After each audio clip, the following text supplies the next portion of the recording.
Good morning and welcome to the Sabi Sands. It's a cloudy, windy day here today, and that suits us for now. It's quite nice to have cool weather at this time of the year here, but what the wind tends to do is make a lot of the animals kind of seek shelter in thicker wooded areas, so it is maybe going to make finding general game a little bit difficult. But that's not an issue. We've got Brent and Brian out on the other vehicle also searching for animals, so it won't be long until we cut across to them for them to say good morning. This morning we've got Alex on camera, which is great, and Andrew's taking a turn in the final control, so good to have Alex out on board with us because he spent a lot of time indoors since he got here, so great for him to be able to come out and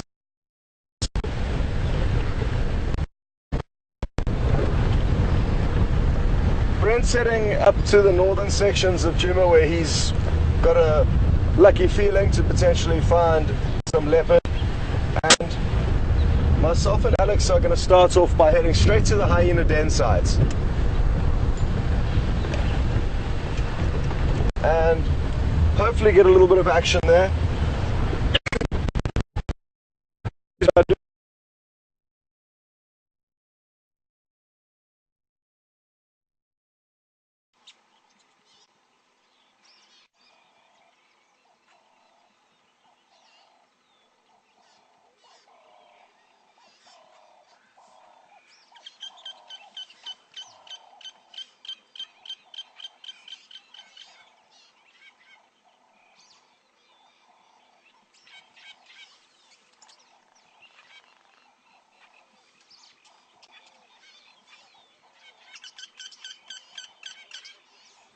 Hello everyone. Being out in the bush and being out there live has its technical challenges. We're experiencing some of that now and are working on it as fast as possible to get it sorted and get you back in the vehicle with us.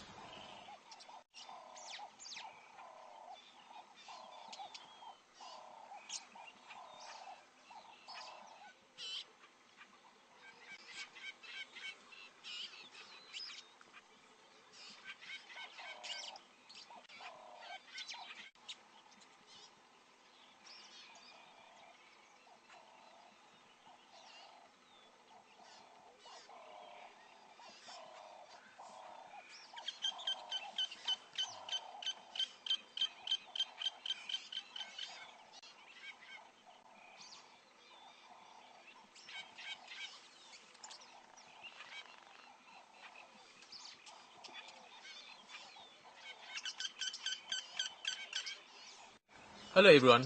Being out in the bush and being out there live has its technical challenges. We're experiencing some of that now and are working on it as fast as possible to get it sorted and get you back in the vehicle with us.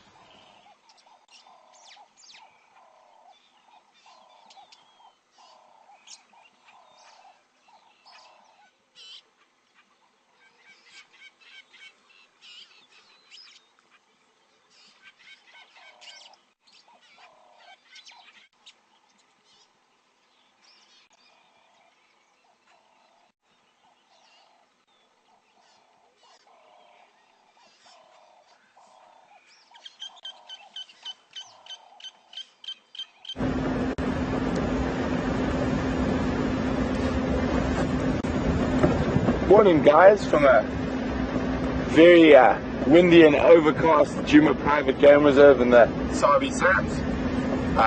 Brian's on camera with me, and I'm sure Scott mentioned Andrew and FC, and Scott and Alex on the other vehicle.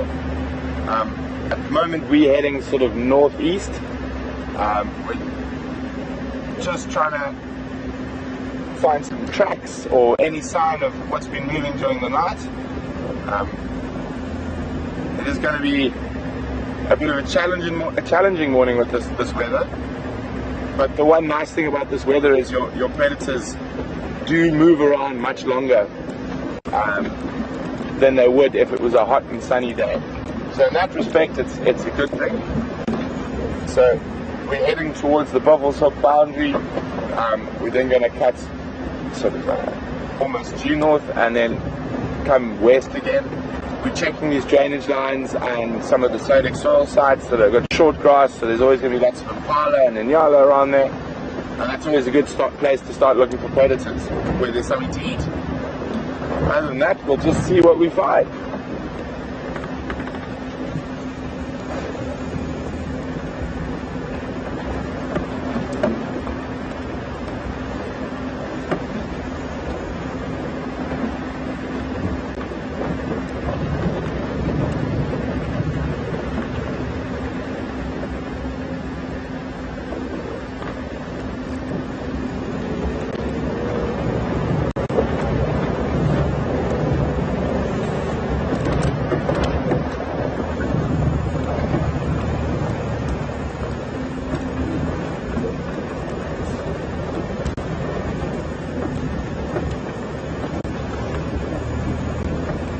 So if you're a prey species, it's going to be a nervous morning, winds gusting, affecting your hearing and your smell.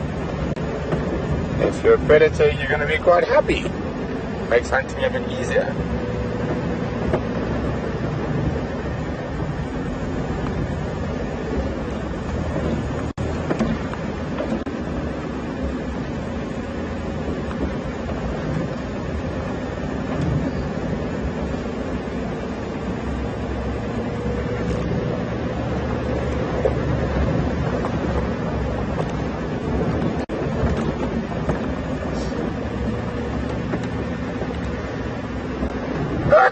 Oh, excuse me. It's a big one.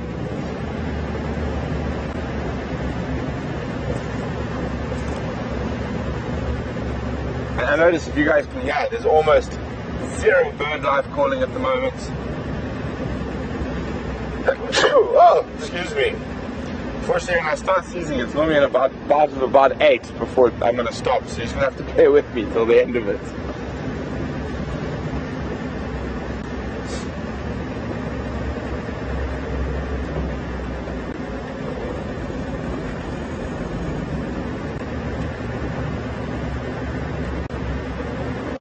We're saying very, very little bird life calling. It's cold, windy, so a lot of your things like your birds, and squirrels, dwarf mongoose, they're going to get up later in the morning.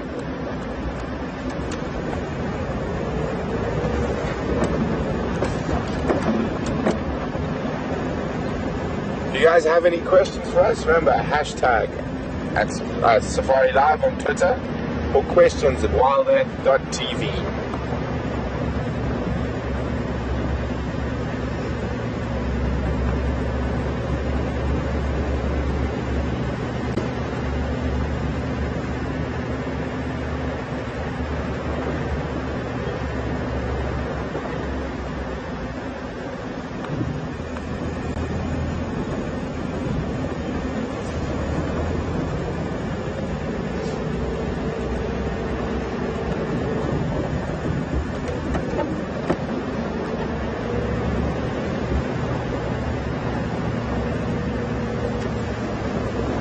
It doesn't look like we're going to get any rain from these clouds, but wind's blowing quite strongly, so it could blow in some weather quite quickly. Hopefully it holds off till after game drive though.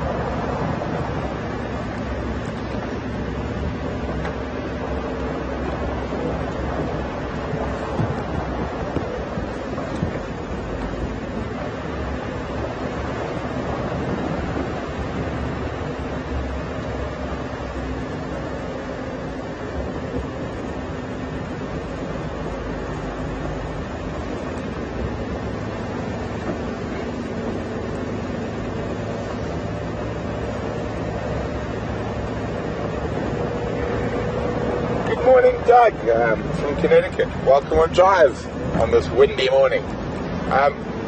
Doug would like to know whether, when the leopard sightings decrease, there seems to be an increase in lion sightings, and whether the leopards will move to different parts of their territory to avoid confrontation with the lions. And is this a cycle that I would agree with? So yes, Doug, especially when a female has cubs, I think that is a strategy she would use to try to keep her cubs safe. But generally not. I would say the leopards know the lions are there, and they do move through the same areas that the lions might be in. I mean, I've seen a pile of lions lying sort of 20 meters on that side, and a leopard walking up 50, 60 meters at a safe distance and just watching the lions. And a lot of that could be area dependent, but in an area like the Sabi Sands, where you have a high density of both lion and leopard, I think it's inevitable that they're going to share the same space from time to time. One of the reasons we might be experiencing a drop in leopard sightings at the moment is, well, as from my understanding from chatting with Mark and Scott, Karula's last litter is sort of around between 2.25 and 2.5 years old. So at that age, the male leopards are going to start moving further away from their natal territory and looking for territories or gaps between the territories of other male leopards. With that, and not seeing female tracks, the females might be on estrus cycle and wandering around looking for males to mate with. And when female leopards are on estrus, they can actually wander 2 or 3 territories over to try find a male to mate with. And the reason they do that is to try and ensure that all the male leopards in the area think that the leopard cubs are theirs, which stops infanticide.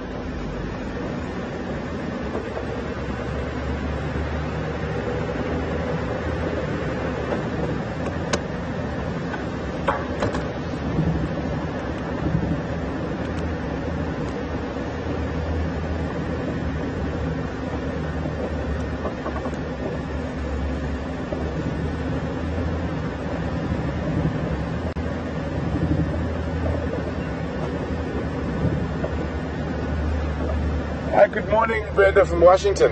Nice to have you on drive this morning. Brenda would like to know whether there's any animal that I'm afraid of. She says she's afraid of snakes. I would say I've got no true fear of any animal, but I have a lot of healthy respect for quite a lot of them. And yeah, that's pretty much what I can say on that. I have a lot of respect for the animals rather than fear.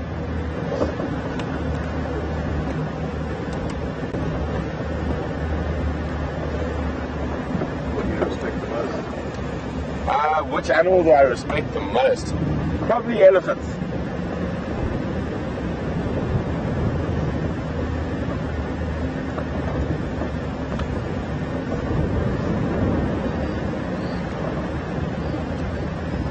So we're coming up to an area called Sandy Patch, and it's an area I feel, just by looking at it, it's at short grass plains that have a high concentration of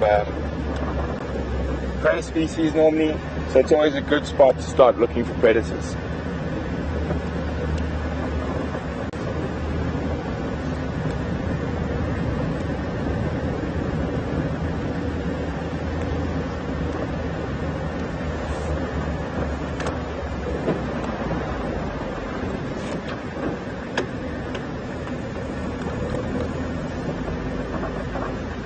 Good morning, Sinead. From New Zealand. So Sinead, just give me 1 second. I just want to have a quick look around this dam, see if there's anything there. It's just a few waterbuck in the distance watching us. Well, Sinead, to answer your question, it's a bit early to tell. We still might have some decent rains in the next coming month. But so far it looks like it might be quite a dry winter. So we've got waterbuck, 3 little waterbuck, 1 big waterbuck boy and 2 younger waterbuck bulls. Quite an interesting animal, waterbuck. They've got a gland on their back that they use to sort of coat their whole body in a waterproofing. It's a very oily substance, and actually if you get downwind of waterbuck, you can smell it. And what that does is actually sort of give them a rainproof cover. And their fur is not like normal animals' fur, which is a solid piece of hair like owls or like an impala's. It's almost a quill, so the design is very similar to a porcupine's, and so it's hollow in the center. and that gives them also an extra sort of layer of waterproofing. Well, it's a bit difficult to see from this distance, but you see how the back of that young waterbuck appears to be darker. So what a lot of the animals do on colder mornings is they actually sort of raise their fur, their hair stands up, and then this gives the chance for a patch of air to get stuck between the skin and the fur, and this actually makes an insulate, so it makes it it's like a blanket for a wild animal. And impalas are actually it's very noticeable on impalas, not so much on waterbuck, but you can see the young male in the front is definitely doing it, the female not so much. And we've got some Egyptian geese wandering around in the foreground. Like most geese, they are grazers, so they're busy eating all the grass seeds off the stalks.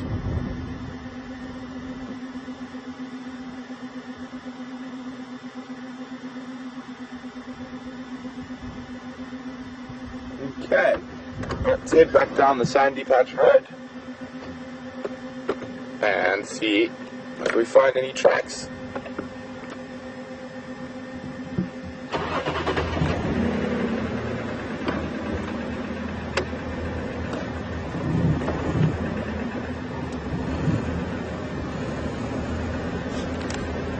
Good morning, Chris. Sent us questions in via Twitter. Chris would like to know whether the prey animals are more alert because of the strong wind this morning. Definitely, Chris. They actually be quite jumpy. I mean, even if we approach impala that we can normally just drive right past without them batting an eyelid, they will be sort of jumpy, far more conscious and nervous of their surroundings.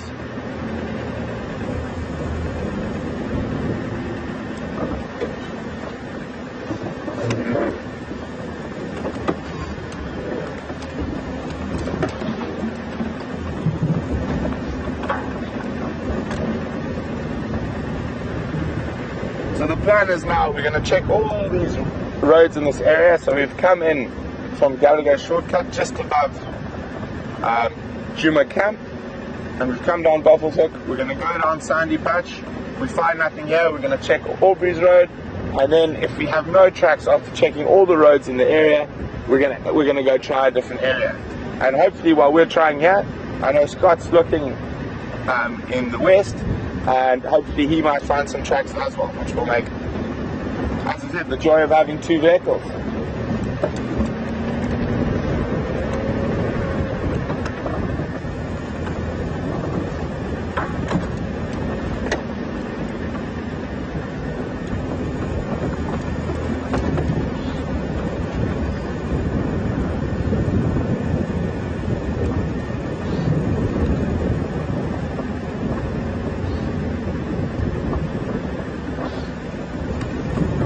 Louis from Buffalo.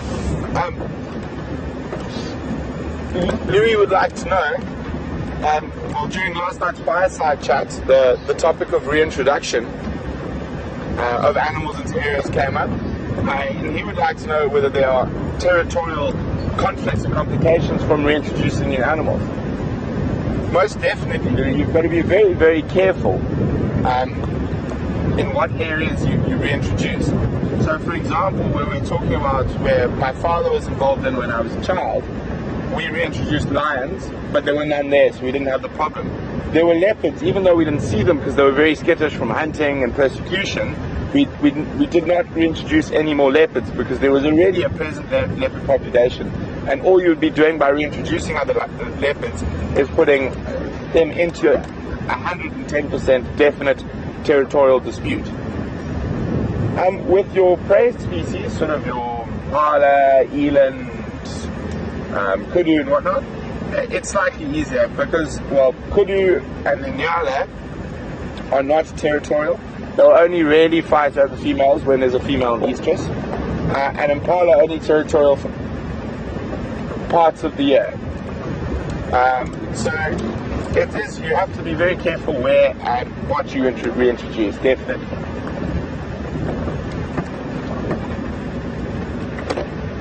Sorry, Andrew, go again.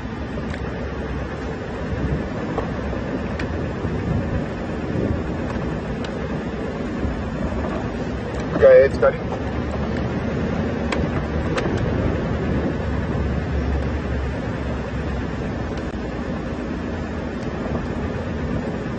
Andrew, you might have to do the go-between between us.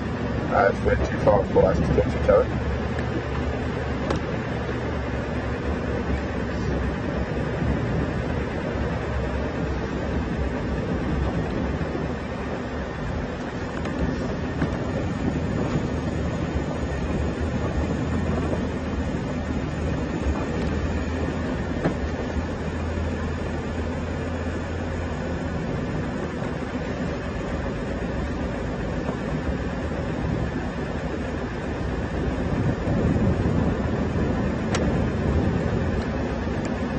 Copy that, so we're on Sandy Patch heading towards Leotella now.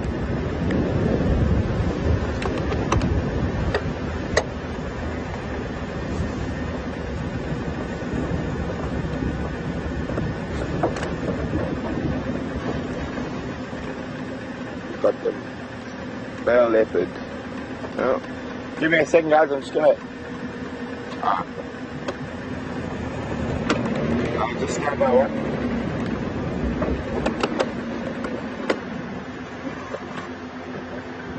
Good morning. Yeah, what are you calling for? What are you doing? Family. That also. There's no two coming out on buses. I came up shortcut. Yeah. You go more? Good luck, guys. Enjoy.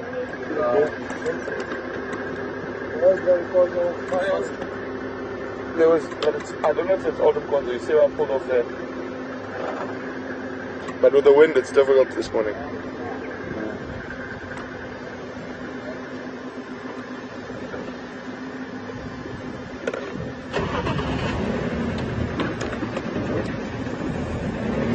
Okay, guys. Sorry about that. We just passed one of the vehicles with guests from Djuma. They also out on drive. So they're saying we've got a male leopard truck, but they say it crosses out on the other side of the property, so we're not going to waste our time. But they also said there's lion tracks that cross into the block. So what we're going to do is go around onto Aubrey's and see if those tracks come out there. Scott, do you copy?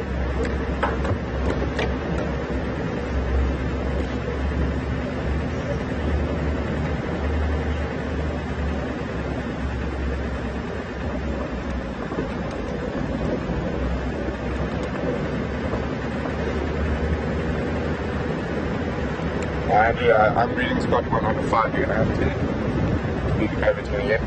So, yeah, we saw there's tracks of a male leopard heading west, but they look quite old. And then there's tracks of pride that cut into the block towards Aubrey Road, so we're going to go around and check. There's also a Djuma vehicle area checking.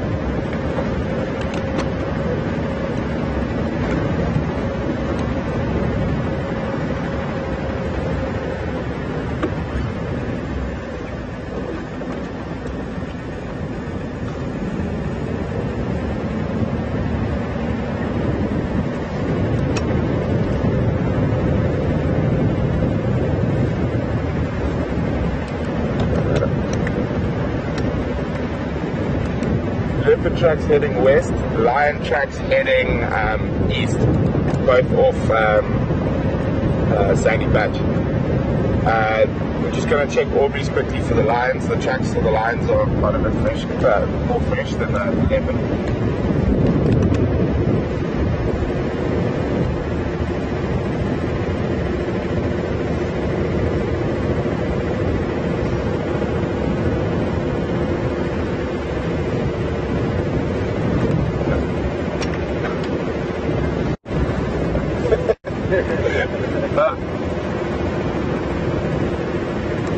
So Andrew, opposite, lion tracks east, leopard west.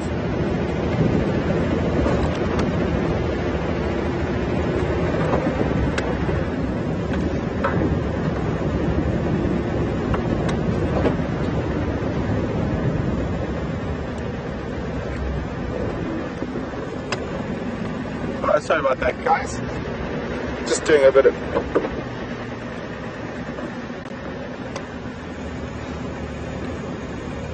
Good morning, Angela from Missouri. Angela would like to know what I thought of my first fireside chat, and did the boys agree with my cooking? Well, I think we had a chat afterwards. We all thought it went very well. It's quite nice to be able to actually just sit down and chat to you guys without the added sort of extra things of looking for animals, driving, and to do with my cooking. Well, there was none left this morning, so hopefully that speaks enough in itself.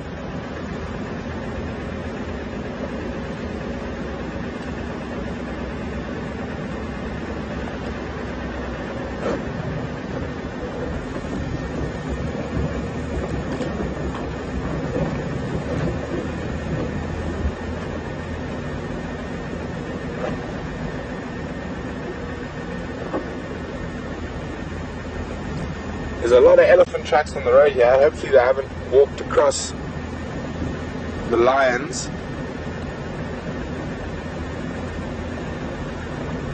Okay, guys. Okay, so everyone would like to know what the weather's like, so I'm going to ask Andrew to go up onto the clouds quickly. Temperature, I would guess, is probably about 10 or 12 degrees C, maybe a little bit warmer. I'm afraid maths is not my strong point. I actually get a chart for you guys that live in the Fahrenheit parts of the world. So I think I need a chart that can tell me. Oh, you guys can tell me. I'd say about 15 degrees C. So just send your answers to questions at safarilive.tv or hashtag. Questions at WildEarthTV or hashtag SafariLive on Twitter.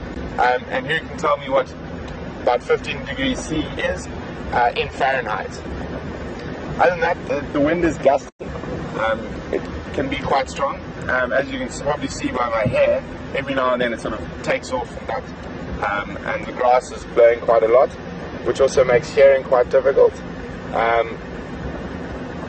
But it's a cool and windy morning.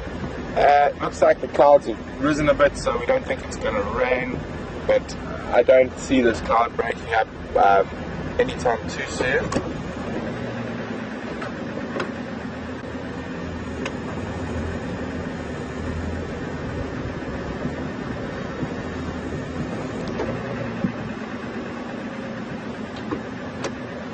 Sorry, Andrew, go again.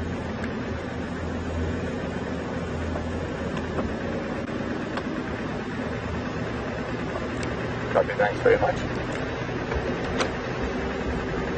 Okay, guys, well, Brian and I continue to track along here for some form of predator. We're going to hand you over to Scott and see what he's got in the western side of the reserve.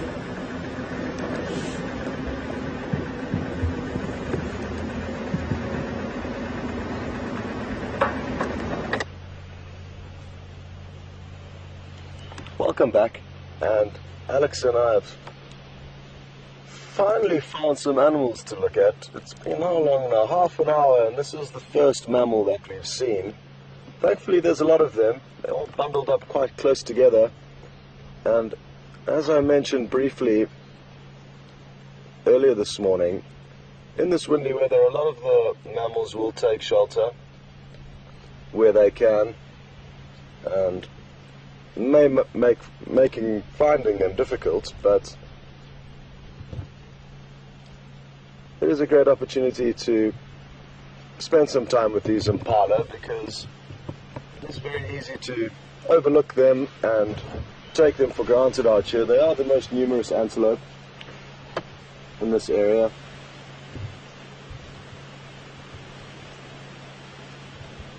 And due to their numbers, like most things on our planet, the more there is of something, often the lower the demand for it, and vice versa. You see how the wind can all of a sudden startle them. That was really a great example as to how nervous they are in this windy weather. And that's because basically their hearing becomes, well, it becomes less of a use to them in terms of detecting any predators that may be stalking up on them, because there's so much ambient noise made by the rustling leaves and grass. The impala cannot rely on their sense of hearing to help them detect predators, and it doesn't necessarily directly directly affect their eyesight, but what it does mean is that because there's so much movement around, any animal stalking up to them blends in a little bit easier with the blowing grass and bushes. So great hunting conditions. And it's happened a few times to me in the past where you do come across a herd of impala and you sit and start watching them like this, and all of a sudden a leopard takes out from a bush. So no, I've just started to scan around and make sure there's no leopard hiding nearby. There's always a small chance that that could happen, so worth double checking. It would be false to just assume that there's not a leopard nearby these impala because they're relaxed, because when the leopard do finally get lucky, and lion, I guess, when they do get lucky, it's a short ambush most of the time, and the prey often don't know that they're there, will never know that they're there until the final moments. So here's a male that's just arrived into the scene, looking very proud. Sadly for him, he's not in charge of this herd at the right time. You can see him licking his lips, a sign of excitement, and they'll often do that to help process the scent of females.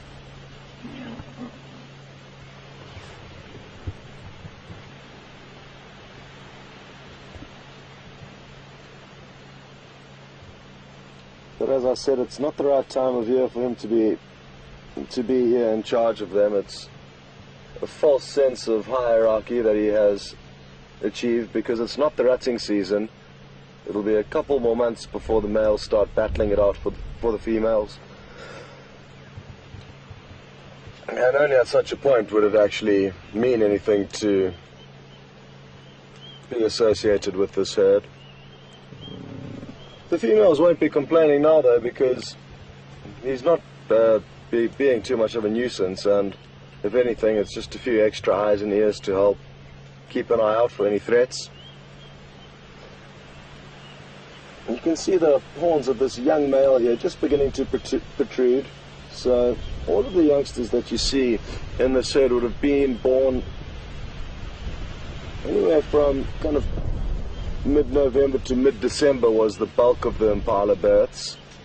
We didn't see any.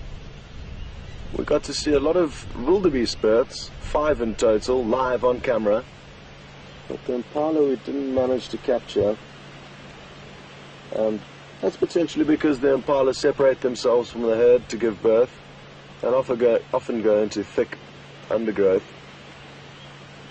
where they're hidden away. But it is remarkable how quickly these youngsters grow up. They're probably a third of the weight they are now when they were born just a few months ago.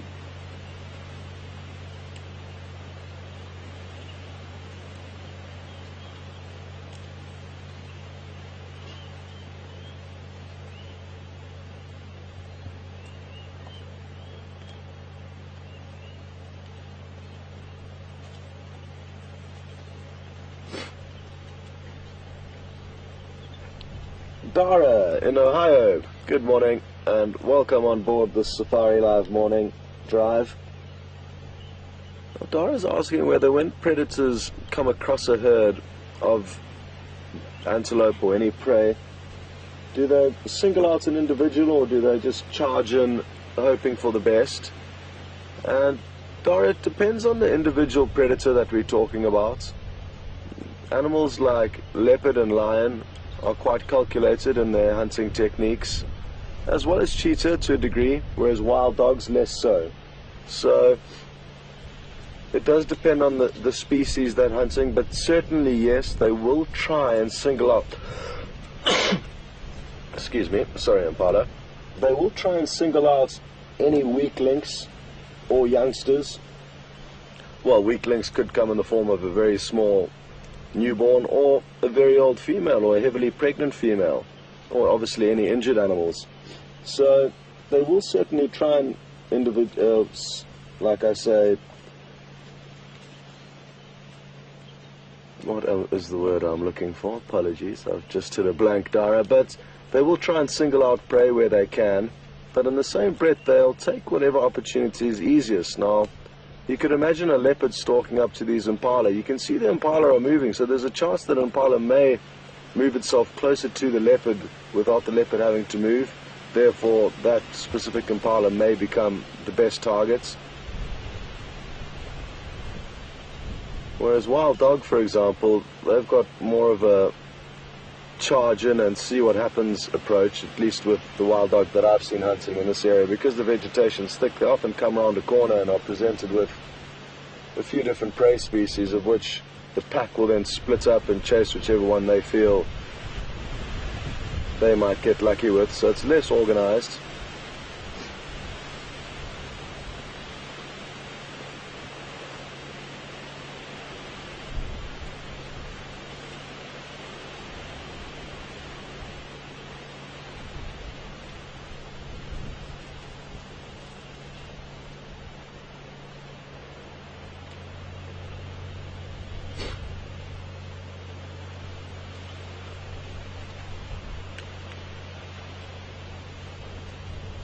James on Twitter has just asked an interesting question. Good morning, James. James is asking whether the local people of this area have any mythical creatures that they believe about in this area. And quite widely spread through southern Africa, there's belief of a small human-like animal, I think would be the best way to describe it, so almost kind of like a gnome. And it's called a tokolosh, and it is feared by the local people. And the best way, or one of the ways around avoiding any trouble with tokolosh, is to elevate your bed by putting it on a few bricks or paint tins. So to elevate it about 12 inches off the ground, that helps prevent the tokolosh causing any trouble with you. So that's one mythical creature that the local people believe in. Look at this oxpecker here, though. Also trying to gain some warmth, I think, from the impala. It's latched on and almost hugging it tightly, which is a good way to warm up in the morning, especially if there's no sunlight to bask in.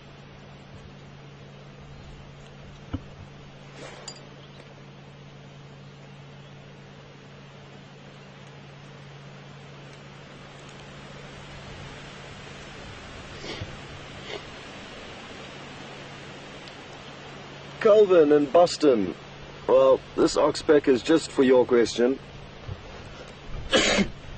Excuse me. Calvin's just asked whether the animals have any fleas or other parasites that cause trouble for them out here, and if so, how do they go about ridding themselves of these parasites? And as you saw there, the impala did have a little nibble on her tail, so they do groom themselves, and that works up to a degree. But these oxpeckers, this bird with the red beak and bright yellow eye, will help hugely in a lot of the herbivores out here, because they glean off ectoparasites or ticks, which are blood-sucking parasites that latch on to a lot of the mammals out here and suck their blood until such a point that they're filled and they can drop off. But these birds can eat up to 200 fully grown ticks daily, is a figure that I've been told, obviously from an area where they've been researched very closely. At the moment, however, sadly, like I said, it's simply using the impala as a source of warmth as opposed to a source of food. But I'm sure that will change as the day heats up. I can just hear a few more oxpeckers coming in. You may have heard a little call there, a bird call, and some more oxpeckers have just found this herd of impala.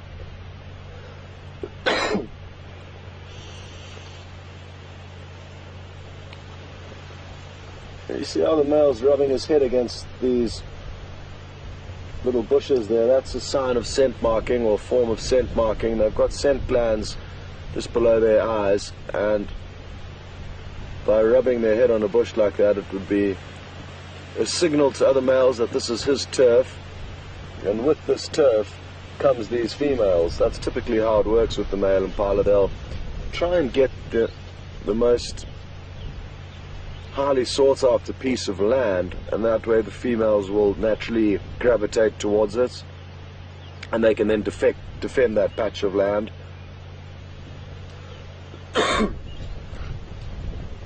But he's a bit early. As I say, the rutting season's only in a couple of months' time, so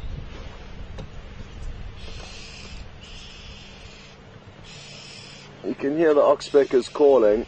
It's a very important call for us to know out here, because if we are out on foot or even simply in the vehicle looking for animals and we hear that rolling, rattling call that you should be able to hear now, it's a good indicator that there's mammals around. So why it's useful when you're walking on foot is that it could lead you to being aware of dangerous animals such as buffalo that the oxpeckers may be feeding on, or just any animal in general that is going to be of interest to us. And it's all the animals out here that are of interest to us, so a very useful bird in helping us find game.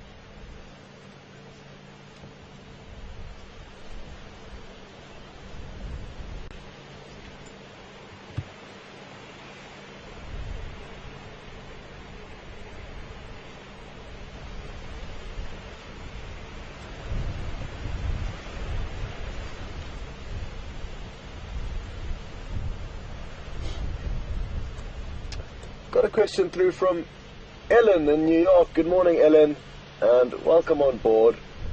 Ellen's following up on some of the chat we were having last night at the fireside, and she's interested to know if I've got any more information on Nkuhuma and Quarantine, who are two young male leopards. They're just over 2 years old, and we view them a lot in this area.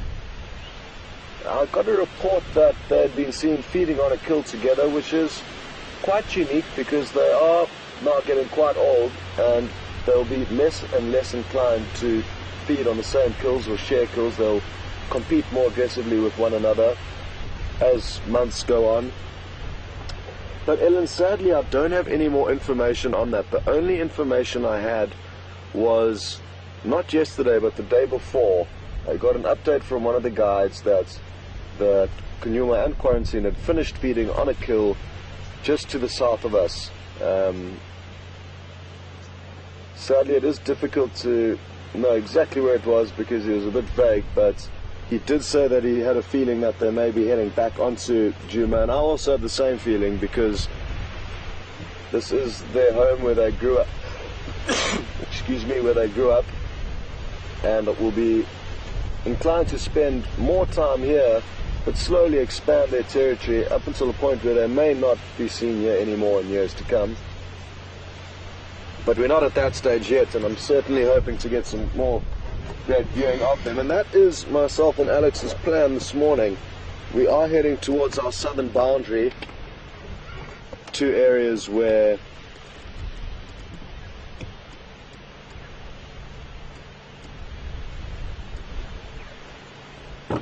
sorry, I just got a message from Brent there. Copy, thanks Brent. Copy, thanks guys, well done, good luck.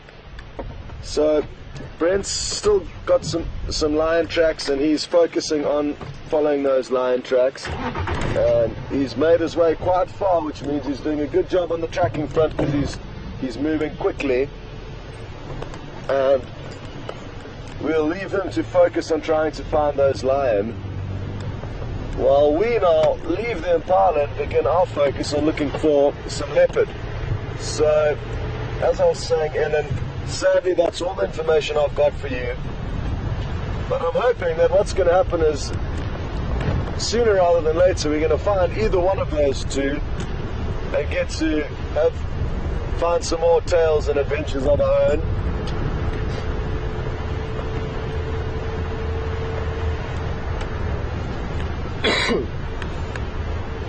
Now, This is an area where we've seen both of these leopard, both Quarantine and Nkuhuma. So just going to continue to a little bit further south, and then we will be able to head east along kind of our southern boundary and see if we can't find any tracks of them.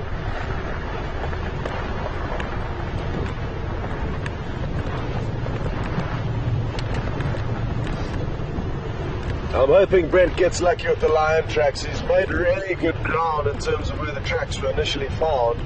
He's headed far to the east and close towards Buffelshoek Dam.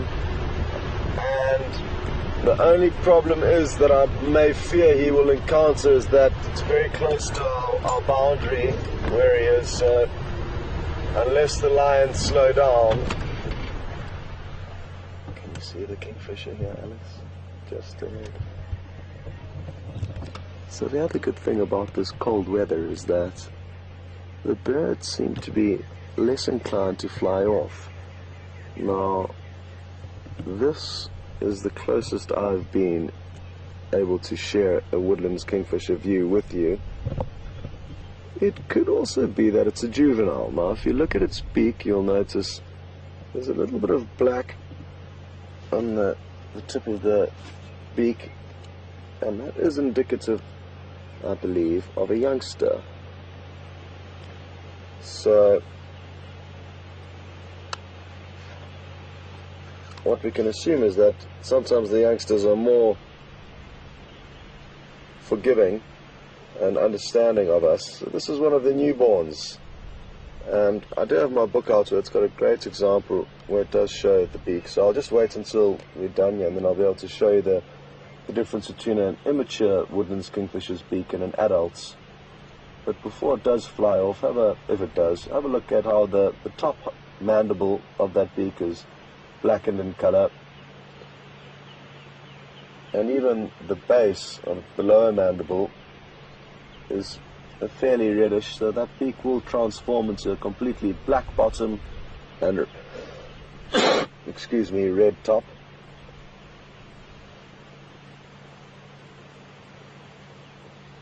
And you can see how it's bobbing its head like that. That, I believe, is to help it focus on any potential prey. So it is, you can see, keeping an eye out. It's breakfast time, and we may get lucky and see it fly off and try and catch something.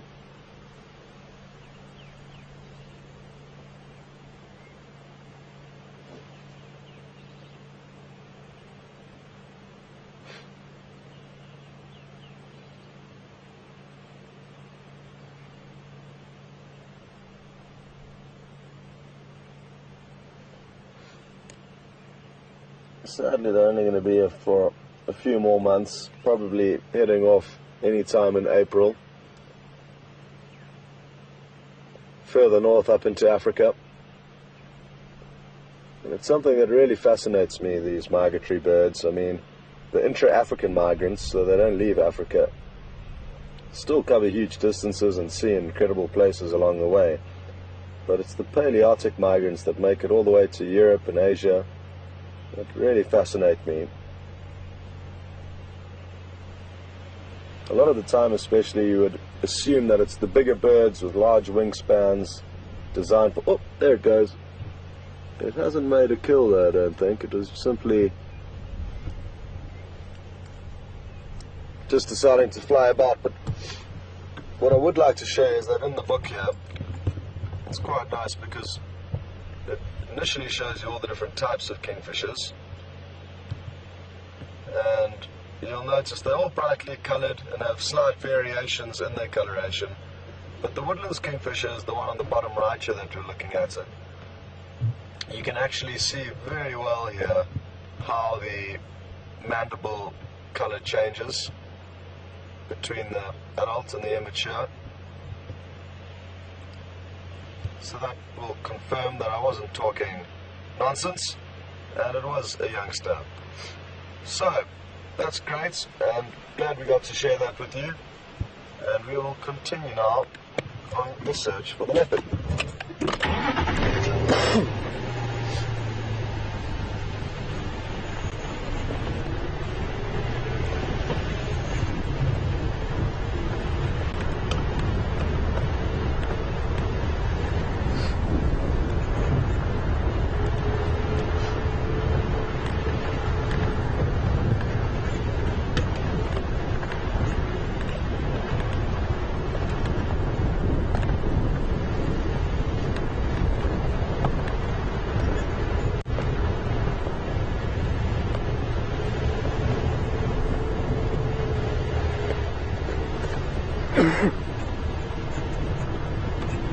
There's some elephant tracks heading down this road in the same direction as us.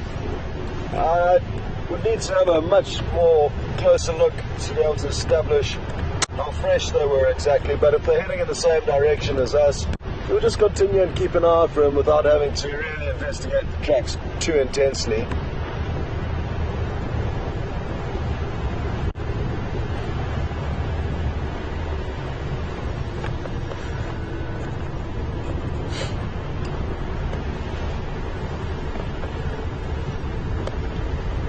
Brent, come in.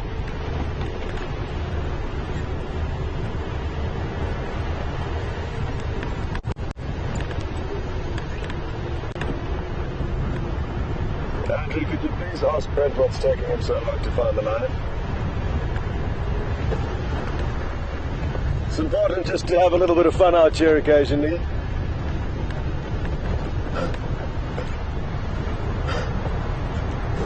Andrew's just relayed the message from myself to Brent.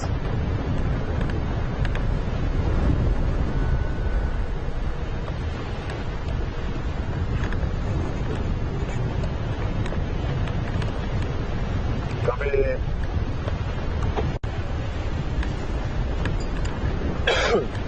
Copy, I'm only kidding, but that was a good update. So Brent is still on the tracks, and I was only kidding with him, but he's still following them. They're in and around Buffalo's Hook Dam, and he's just taking his time to make sure he doesn't miss any tracks and make the wrong move. But he is still on the tracks, and there's still a chance that they are on our property, so that's good news. It is the beauty of having two vehicles out. In order to be able to track effectively, it's difficult when you are live, because you do need to spend quite a lot of time off the vehicle and really focus on the task at hand. So that is the great thing, that now that he is really intently focusing on that task, that we can continue with the drive. Obviously, if he finds anything along the way, we will ring back to him. But in the meantime, it's best for him to really focus on that job.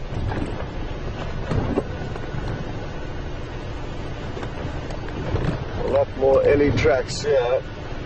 You can see a few little droppings on the road up ahead. And those are little droppings, interestingly enough. That's from a medium-sized elephant, I would say. Not the biggest ones.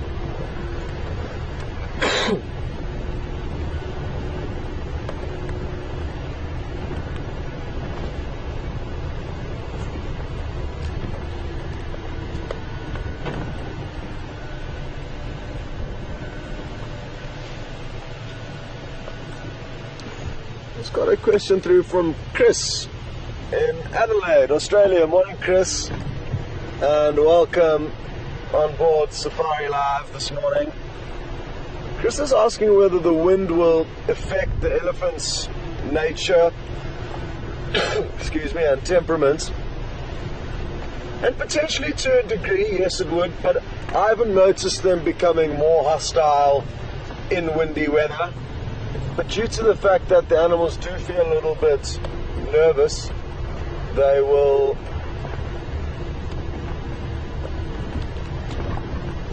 potentially cause a little bit of trouble.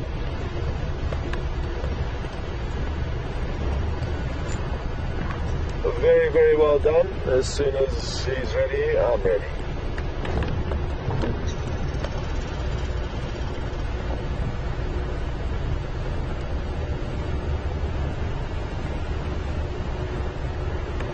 Okay, well, I'll let them discuss and share glory accordingly.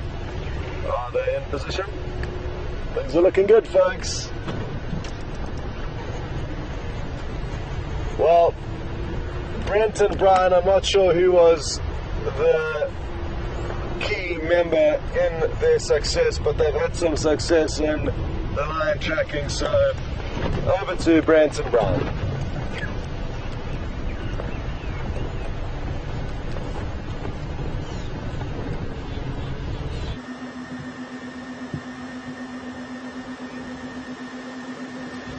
Morning, guys. We had a bit of luck. Brian and I found some track lion tracks coming into Djuma near Buffalo's Hook Dam, and we followed the tracks through, saw where they crossed behind the dam, and found the tracks where they came out on the next road. And Brian pulled off a magnificent spot through the thick bush and spotted them all sleeping, so it looks like they've been walking for a while. As you know, guys, I'm quite new in the area, so if you guys could try help me ID which pride this is, and please send your answers on Twitter to #SafariLive and on email to questions@WildEarthTV.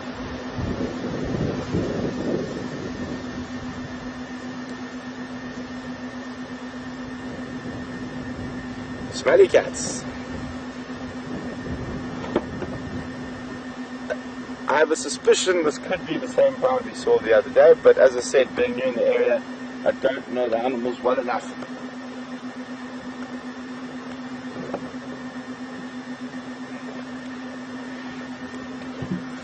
Judging from how flat the grass is, they've probably been here for a little while, and with this nice windy weather, and just judging on that female who stood up there shortly a little bit ago, strong suspicion they might get up and move again in the next half an hour to 45 minutes.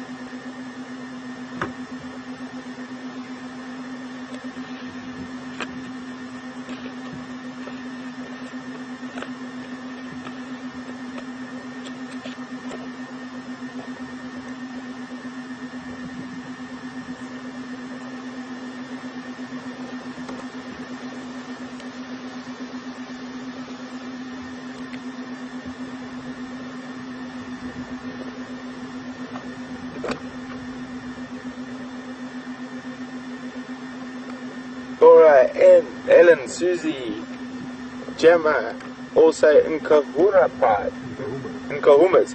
I would agree with you. I think it's definitely the same lines that Brian and myself and Scott and Andrew were with the other evening, and Mark was with the morning before. I think Mark actually found them. I would definitely agree. They still look like they might have eaten something since we last saw them, but nothing particularly big, so they look like they're still a little bit hungry. But they are doing what lions do for the majority of their time: sleep. On average, in most areas, lions are known to rest for about 20 out of 24 hours.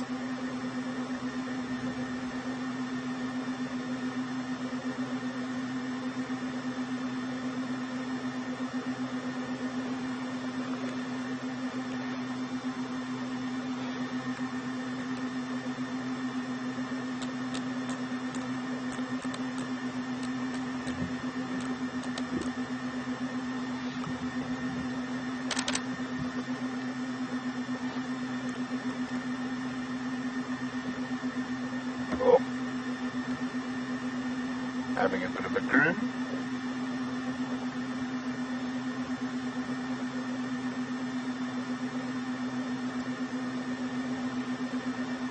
Many of you at home probably have domestic cats, and you felt their tongues, and our lion's tongue is that rough, raspy, but now on a different level. It's almost like very, very coarse sandpaper.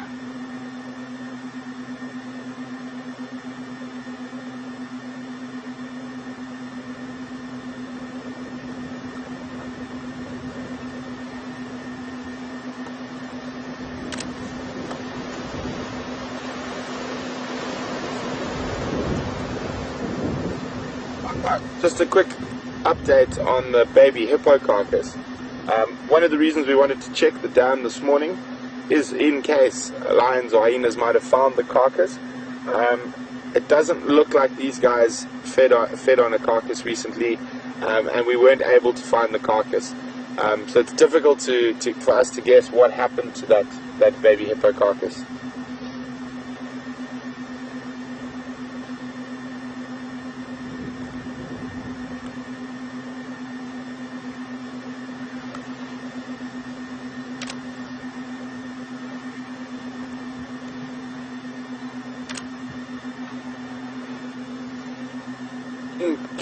Okay, another thing, just how many lines we've got here. I can see 1, 2, 3, 4, 5, 6, 7, 8.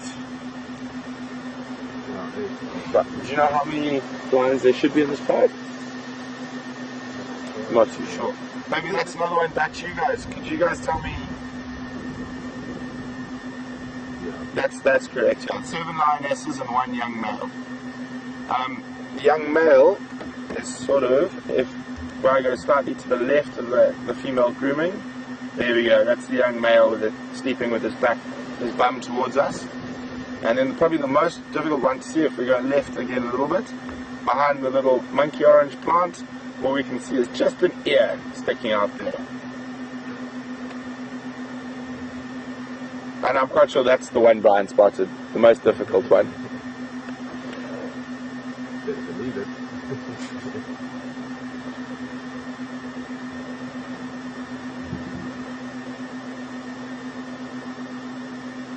They've probably been active since about 4 this morning. And the way the lions move, they walk for half an hour, 45 minutes, hunt, then they'll lie down and rest, and then get up and move again. It is possible sometimes that they cover vast distances, and they're in the night, just keep on keeping on. But it is more usual for them to stop regularly. Because we found the tracks quite close to where we found the lions, it's difficult to say how far they might have moved last night. But they are quite far from where we saw them, is it 2 days ago? Yeah, that's true. Yeah. Because they crossed up into the northeast corner, out of the northeast corner, and we're now down near the southeast corner. Oh, lazy cats.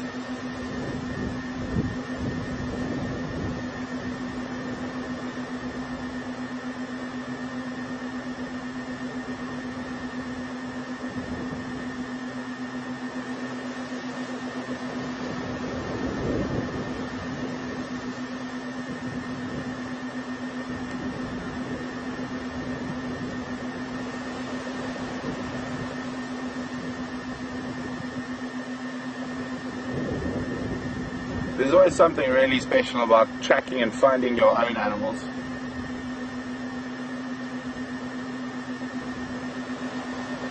So just another quick update on that baby hippo. We're not entirely sure how the baby hippo died. I mean, it's possible it could have been stillborn. It's possible it just got in between a fight between 2 adult hippos and just happened to be in the wrong place in the wrong time. That happens quite often with baby hippos.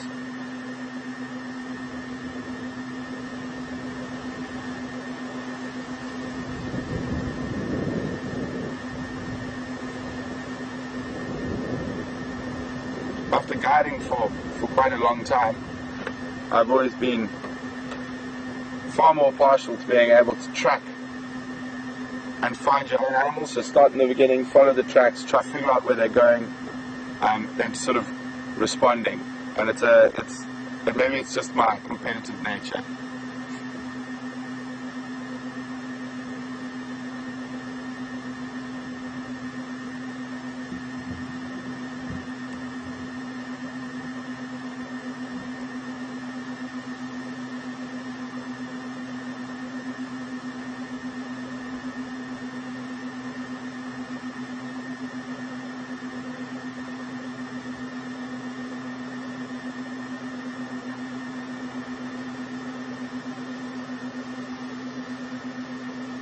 On a whole, this pride looks to be in very good condition. One of the young females does have sort of enlarged elbow pad, which could be an indicator of feline tuberculosis. It probably is. There's quite a lot of speculation on how bad bovine, or they generally get it from buffalo, so bovine TB, which transmits into feline TB, is for animals. But on a whole, in the Kruger and this area, the pride seem to manage even if they are infected.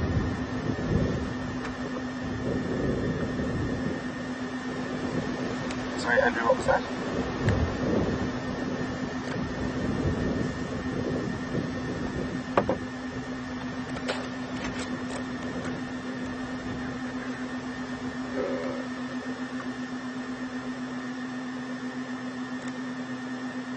Hook Dam east, probably 200 meters from the Inyala Road North junction and Hippo Falls Road junction. So 200 meters east, southeast, on Buffalo's Hook Dam east. From the Hippo Falls junction, 200 meters down the Buffalo's Hook Dam East Road. So between Buffalo's Hook Cut Line and Buffalo's Hook Dam on Buffalo's Hook East.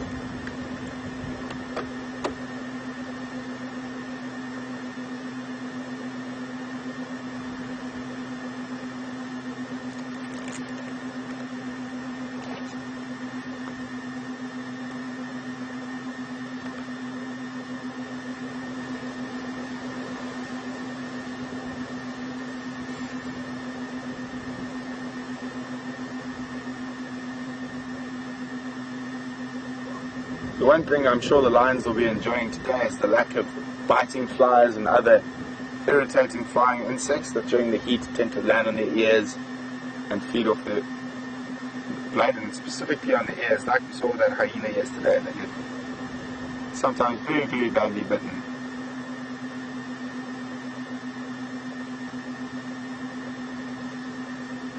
Oh, this looks like there's a hole. Wound. Yep.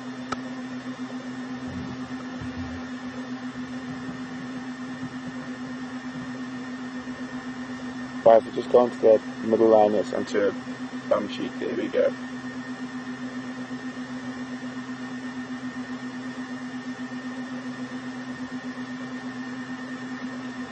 Good morning, Susan from Tennessee. Welcome on a live game drive with us this morning. And Susan would like to know whether lions and other animals suffer from things like tapeworms, heartworms, and I presume liver flukes and other internal parasites. Yes, most definitely, and your predators are generally probably one of the worst. You get lions definitely suffer from tapeworms, liver flukes, and other parasites. That's why you never ever touch predator feces, because there's always a lot of parasites in it. So yes, they do.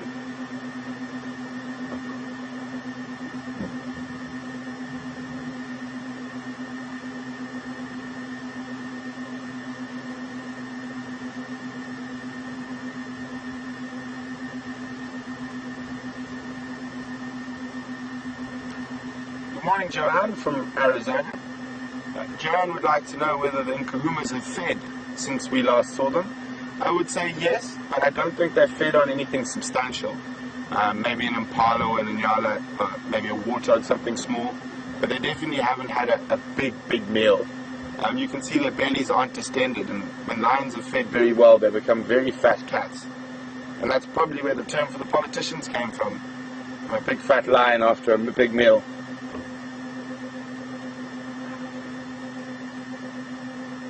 Well, and they're very lazy, so a lazy fat cat.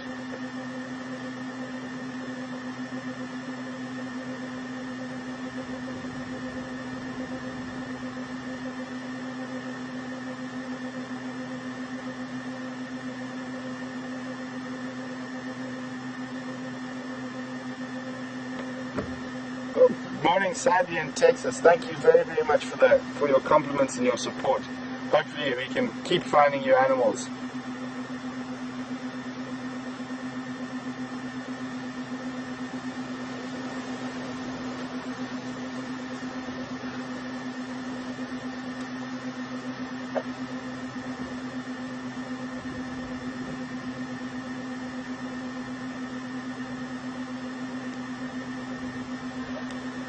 Good morning, Sharon from Pittsburgh. Sharon would like to know whether do lions and other big cats spend as much time grooming as her house cat does.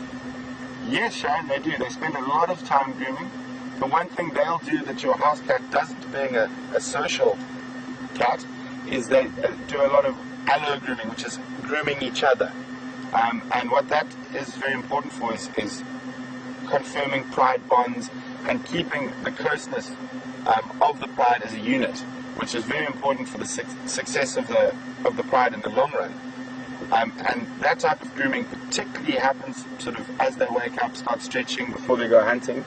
But the most important is after they feed, because a lion forgets all table manners and who mom, sister, brother, etc. is when they feed, and they will beat and bite and fight with each other over a kill.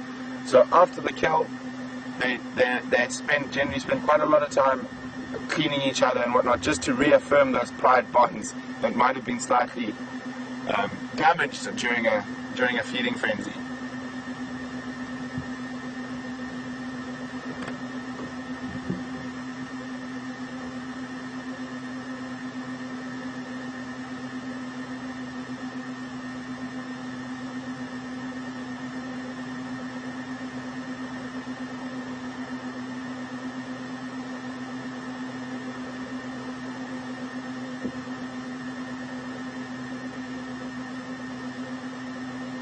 So earlier we were looking at that little scar on the rump of one of the lionesses. Brian's going to find it right now. You can see there's a little hole in her bottom. Now that is more than likely from another lion than anything else. Probably while they were feeding, but it's probably a few days old.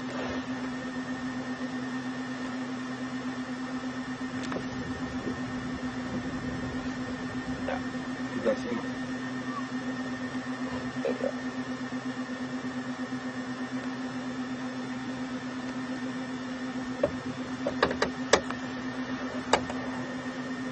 There we go, heads up. They've heard another game drive vehicle coming in, so they just wanted to make sure what was happening. As you can see, they're completely unperturbed and head straight back down. Now the reason we can get so close to these animals in a game drive vehicle, or even in a car if you're in the sort of greater Kruger National Park or whatnot, is because they do not have an instinctive response to a vehicle. A vehicle's only been around for about 100 years. So as long as we drive quite carefully and we respect the animals, and they don't have an instinctive response, so they don't know what it is. So if you sort of slowly habituate them by driving carefully, etc., they come to see the vehicle as just sort of something else in their sort of area and territory that they learn to just accept. Now the reason why it's very difficult to get close to animals on foot, even impala or nyala or zebra, it's because we have been the dominant diurnal predator for about the last 200,000 years. And there's been upright hominid predators for about 500,000 years. So that's why animals will react differently to us on foot as into the car. Also with the vehicle, we've got lots of smells that overpower, like diesel or petrol and oil, brake fluid. And also us people sitting in the car, we don't smell like what a lion knows people to smell like. We don't have that sweaty sort of humane smell, sort of an animal smell, because we've got shampoo and deodorant and insect repellent.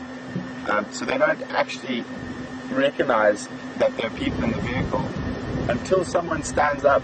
And what that does is a lot of people say it breaks the outline. It doesn't really break the outline. What it does is you suddenly stand up and you have the bipedal figure, which is very, very specific to man, and man is a predator and in close proximity to the animals, and that's what generally causes them to either growl or run away, or in the lion's case, or become aggressive or scared. But as long as you keep seated, there's not a problem, and the lions just don't have that ancient instinctive response to it.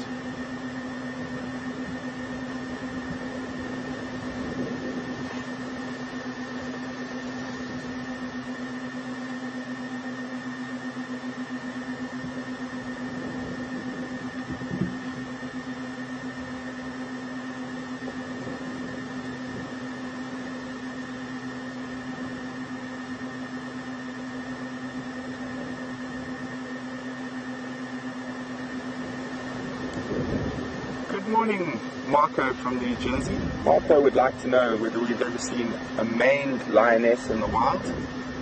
He says in his local zoo they have got a few of them from high testosterone, so they have beards. Marco, I've never personally seen a maned lioness in the wild. I have heard of them in the past, but that is very interesting. You do get females that have possibly slightly more testosterone, so they do get more of a sort of goatee or more sort of hair around their head. But I personally have never seen a maned lioness. Start and end your... A bit of a stream crash there. It could be due to the weather, but sorry. Welcome back, guys. We had a bit of a crash there. It could be due to the weather, but as you can see, we're back with the lions, and the young boy is rolling over. When the lions start doing this, touching each other quite closely, not always, but it is quite a good indicator that they're going to maybe start moving, especially if they stand up, start stretching, walk a few paces, flop down onto another one of the lions.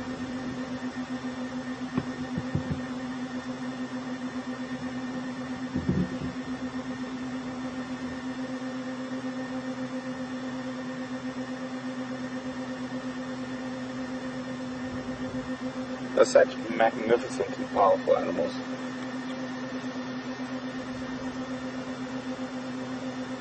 So, I've got a question for you guys out there. Let's see who can get it right.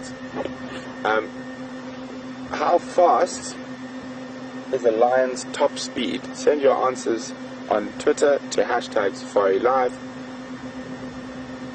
or questions at WildTalk.tv. Sorry, WildEarthTV. I'm starting again. It's been so well. It's been going so well.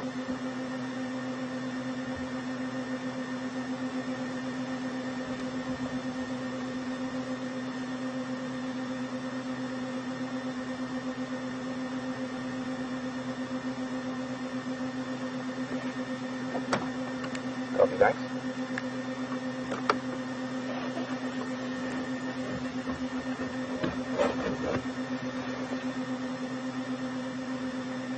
Oh, did you see that little paw stretch?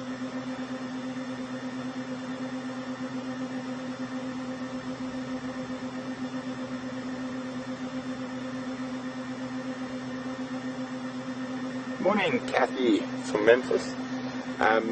Kathy is just letting us know that her cats also perform aloe grooming. She's calling it hallow grooming.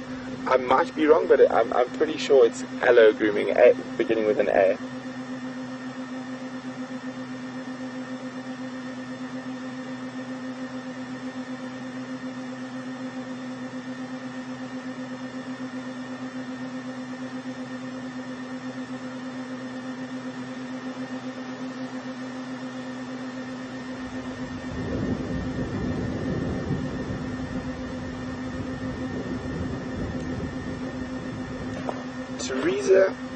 Teresa, unfortunately, a bit off there with 25 kilometers an hour. A human being can run up to, I think Usain Bolt has recorded it doing just under 40 kilometers an hour. But it's much easier for me personally to put lion or a lot of animal speeds into meters per second, because they're not running or driving for long distances. So lions can hit a top speed of about 21 meters per second, which is incredibly fast. It equates to about 80, over 80 kilometers an hour, and that is generally for a burst of up to about 40 meters. So remember, they're not designed for stamina, they're designed for short, incredible bursts of speed. So for 21 meters a second, for 40 meters. So generally that initial charge where a lion's going at full speed will never really last more than 3 or 4 seconds. Which is incredible, and it's all that latent energy. If they had to run further than that, they would suffer from lactic acid buildup and stiffness and things like that. So, and that's one of the reasons they have to rest so much, because they have to keep that energy for that incredible burst. So they're releasing a huge amount of energy in a very, very short space of time.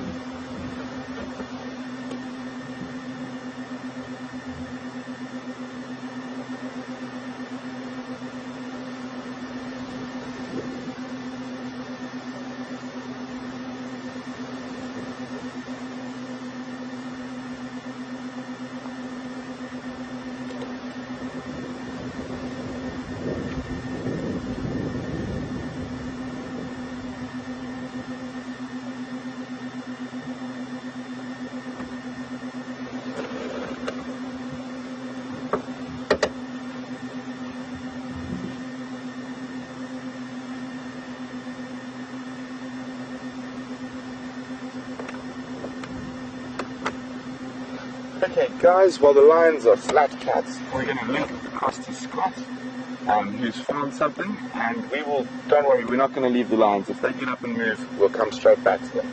So over to Scott.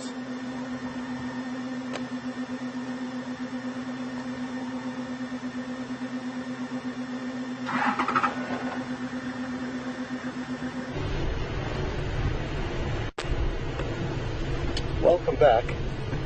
Myself and Alex have just been tending to some vehicle issues. There seems to be a burst pipe up front here.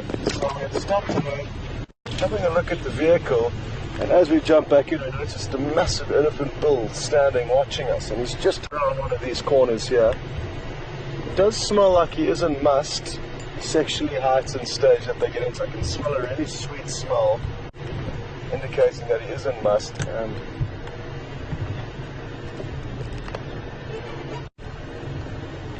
I'm wondering what our best option is going to be to view him, because it's very thick and he's on the move, and the fact that he is in a sexually heightened phase means I don't want to put any unnecessary pressure on him. If you bear with us, we'll get you a few great visuals of him. He's a beautiful bull, quite impressive ivory.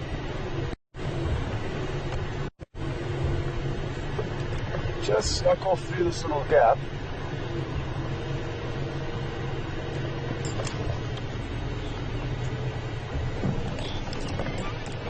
And rather than trying to follow his every footstep, there's a little pathway here that I can take that's going to loop us around and hopefully get us in front of them. So hold on.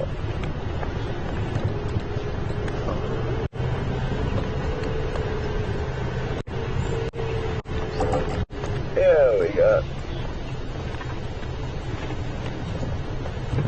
He's on the road, and immediately I've noticed between his back legs that it's very wet, and that will confirm that he is in must. His penis is dripping uncontrollably, and that we can see by the liquid between his back legs. Difficult because he isn't really giving us much time to enjoy his beauty. Maybe he's hot on the trail of some females that he's leading us towards. Wouldn't that be nice? It's a possibility, certainly, because like I say, he is sexually heightened, and this does cause them to follow female herds more intently. Got that smell again now, really sweet smell, almost like that of a wet and sweaty horse saddle as you take it off. And I'm just going to keep my distance. At any stage you could turn around and give us a little bit of a charge. Just to let you know, nothing to be alarmed about, but it could be some behavior. Now, Alex, if you could try now to zoom in on those back legs.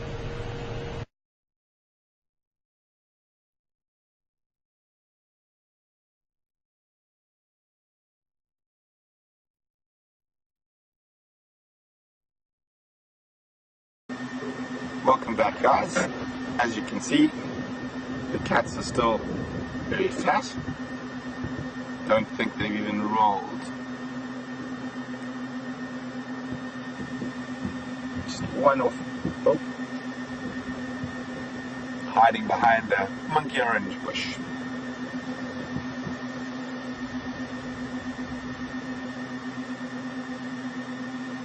Oh, got a roll coming.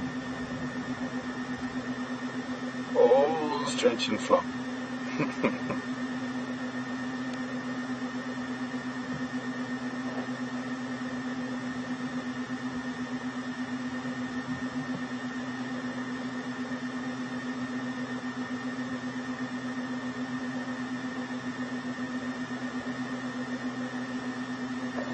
Good morning, Tom in Seattle. Tom, that's a very, very good question. Tom would like to know that male lions from different coalitions fight. How does a single male go around joining a coalition? What happens, Tom, is when male lions are chased from their natal pride by their dads, or they sort of wander around the peripheries of different prides, and they'll often meet up with another group of 2 or 1 male lion, and the reason they form a coalition, because there's 3 animals or 4 animals, they've got a much higher success rate of being able to take over a territory at a younger age because there's more of them. So more often than not, a lot of lion coalitions are unrelated, and it's actually more of an abnormal to have brothers in a coalition. Anyway, I just heard back, Scott's technical issues have been sorted out, so while these lions are still sleeping, we're going to cross back to Scott.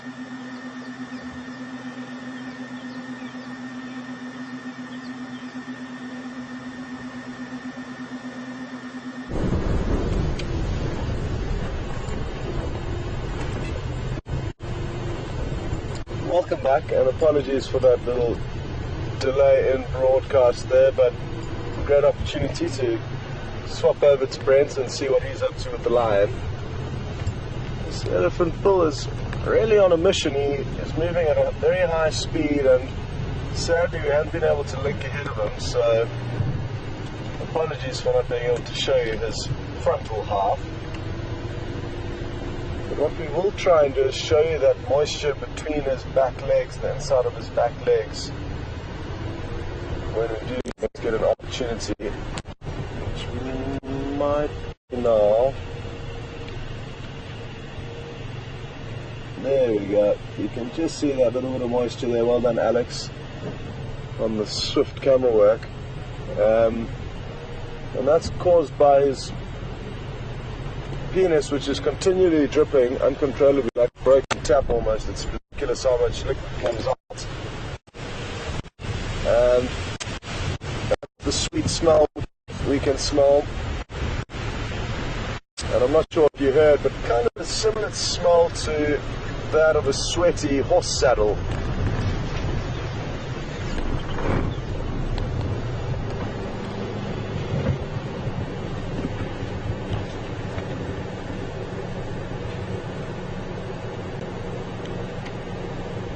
Okay, so you can see how his trunk is now draped over his tusk, and the fact that he shook his head at us, but it's mainly that trunk draped over his tusk. That's a really good indicator of an elephant bull in must. And I'm glad we got to see a great frontal view of him as he did shake his head at us.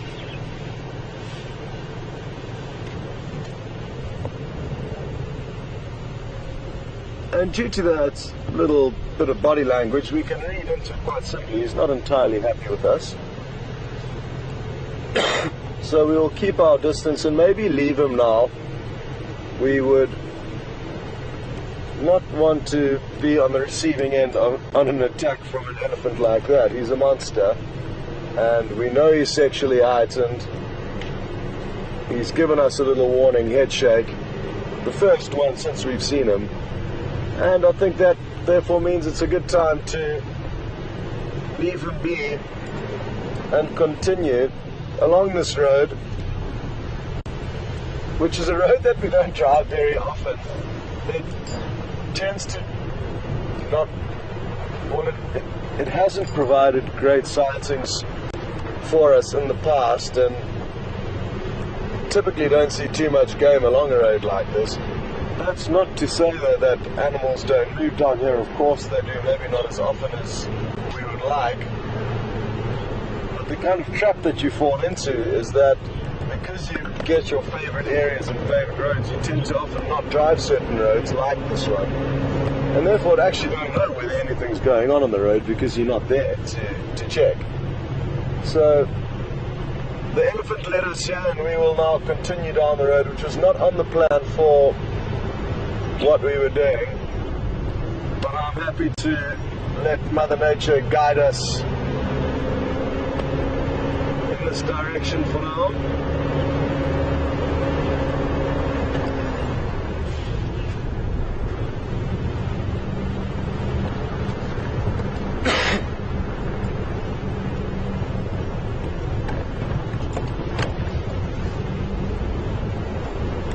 a big congratulations to Brent for tracking down those line. He did a great job there.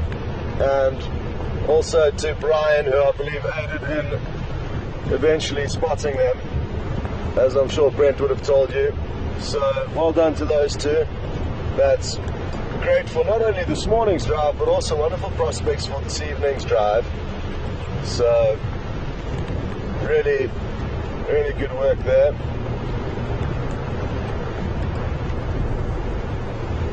What's also great about that is that the other vehicle who's out this morning, Aubrey, who is one of the guides at the Djuma Lodge, gets to also share on that sighting. And you know, there'll be other days when Aubrey finds the animals and calls myself, Brent, or Mark into the sighting. So really good for us to share these special moments with everyone.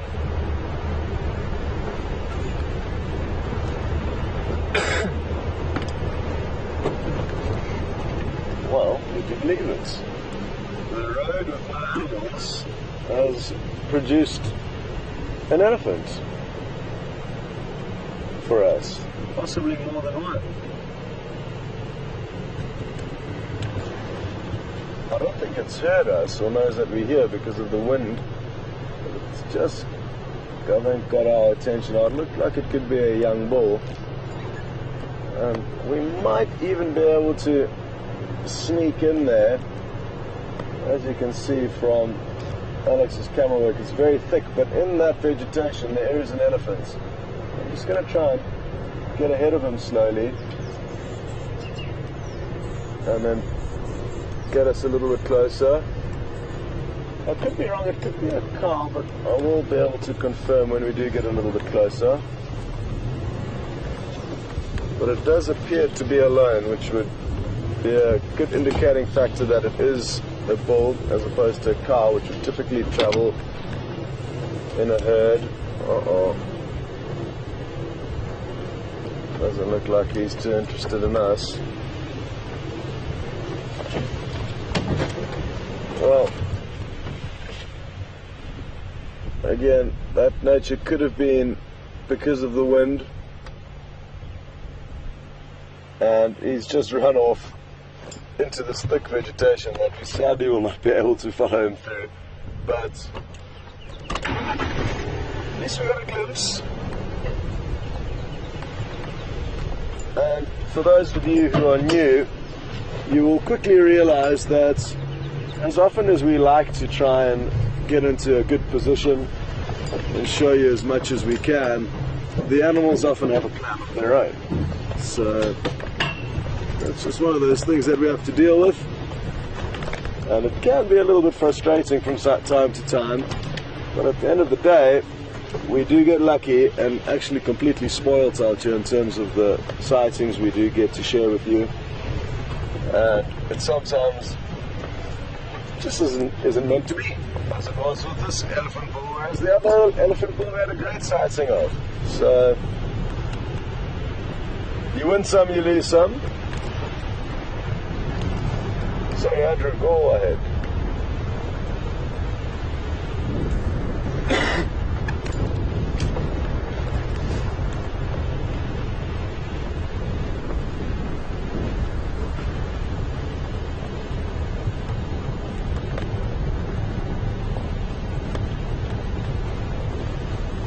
Okay, a lot of people have been asking why the elephant would drape his trunk over his tusk when they are in the sexually heightened mode of must.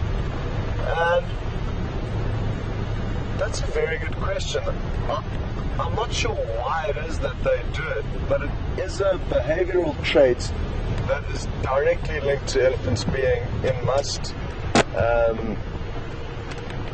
Who knows what it could be. I guess it's, you know, a similar action to us humans scratching our head when we're confused. It's not necessarily going to help or aid anything or make any sense, but it's something that we do when we're confused.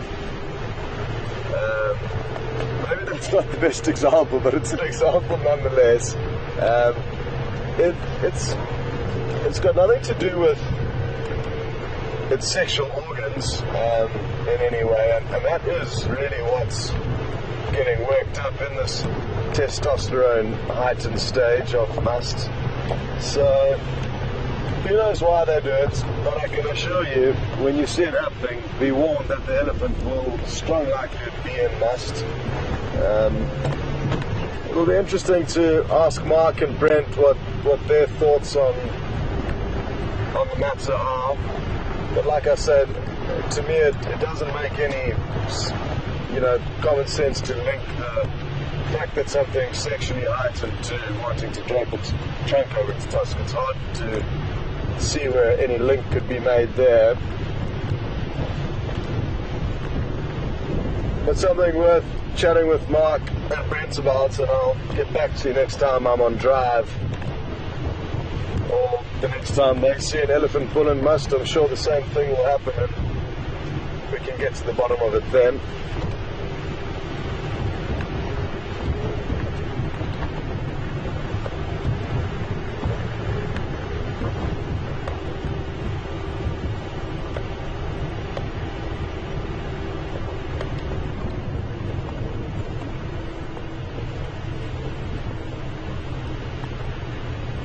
Diane in Michigan, good morning and welcome on board. Diane is asking a question regarding the oxpeckers, which we saw a little bit earlier on in the drive. And for those of you who weren't with us earlier on, oxpeckers are small birds that feed on the parasites, blood-sucking parasites called ticks, that live on some of the mammals out here. They typically tend to find themselves on the herbivores. Well, the ticks find themselves on all the animals, but the oxpeckers only on the herbivores. The lions and leopards would see them as a food source, Diane. So sadly the oxpeckers, well, sadly for both animals really, the oxpeckers don't get to feed on the ticks, and the lions don't get the benefits of having oxpeckers cleaning them. So go-away birds hiding in this tree right here, which is going to be an interesting view if we can get you on. It's not going to be easy.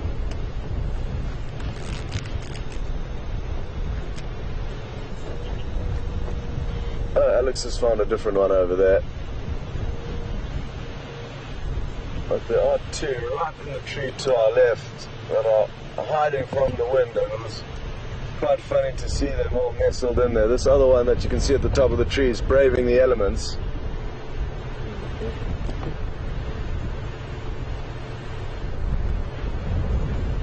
Alex is just now spotted the ones in this tree right next to us. It's difficult to get an angle on them, but I can move around a little bit. Let me try and move forward a tiny bit. That might work.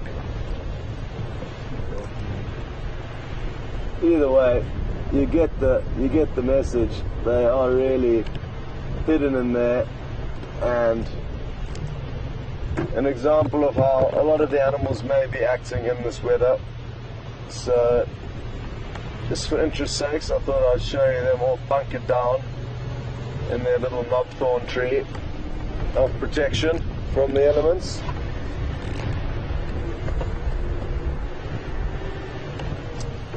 So Diane, yeah, just to finish off your question, sadly for the predators, they don't get any service from the oxpeckers. It would be too risky. Go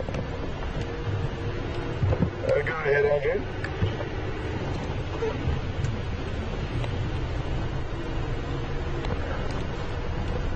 Copy, I checked the den sites earlier this morning, and it wasn't active, but I may pop in there a bit later.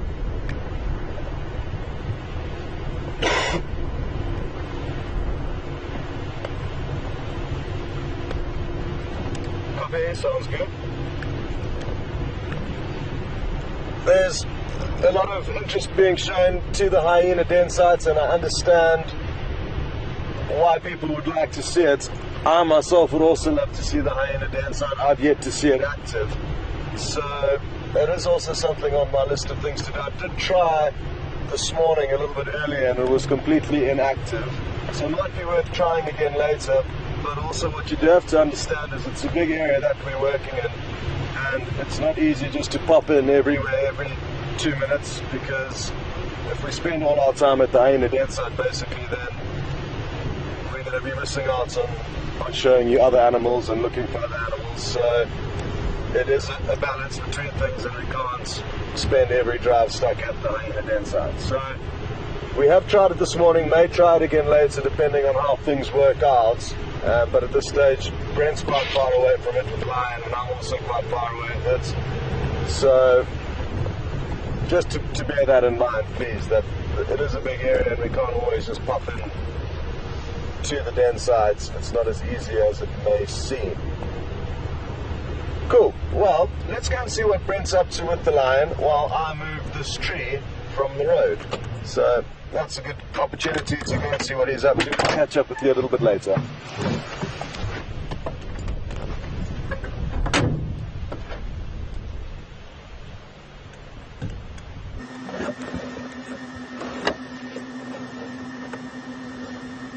Welcome back, guys.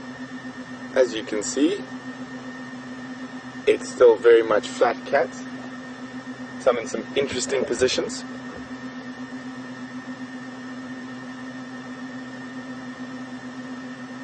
Really hoping they were going to move, but they could have covered a really long distance last night, so it might not move for a while yet, but it is still cool. As you can see, they're not lying in any trees or anything trying to hide from heat. They're just flat in the open.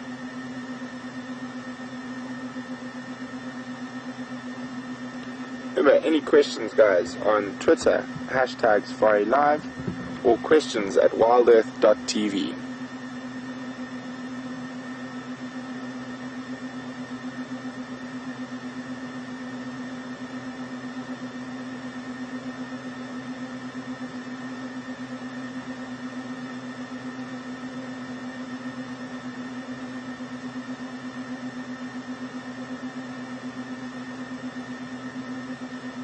Sorry, just covering a question that came through while Scott was with that early ball. The question was, why do elephants put their trunk on their tusks? I would think it's probably just because they can. Give his trunk a rest, lean it there. Don't think there's any particular definitive answer for that. Probably because it feels comfortable.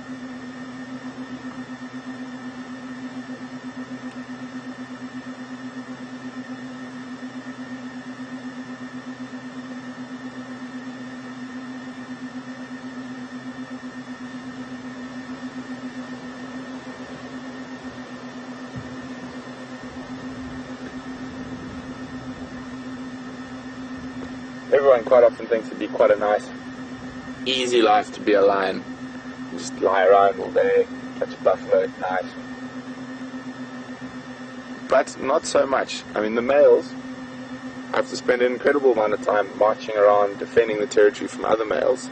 And then even though a coalition of males, they might have 3 or 4 different prides of lions that fall, or females that fall within their territory, the females will still fight against each other to defend their territory. And one little injury while hunting can really, really affect an animal if she can't keep up with the rest of the pride. Could see her lose condition, because if there's not a lot of big prey around, she only sort of catches up with them when they sort of finish something small like an impala or warthog.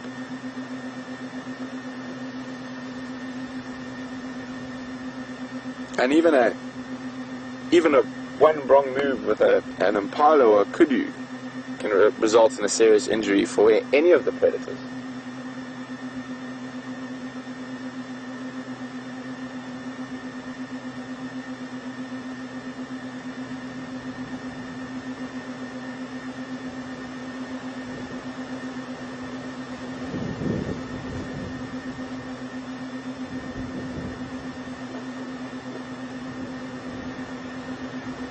Good morning, Phil from Ontario.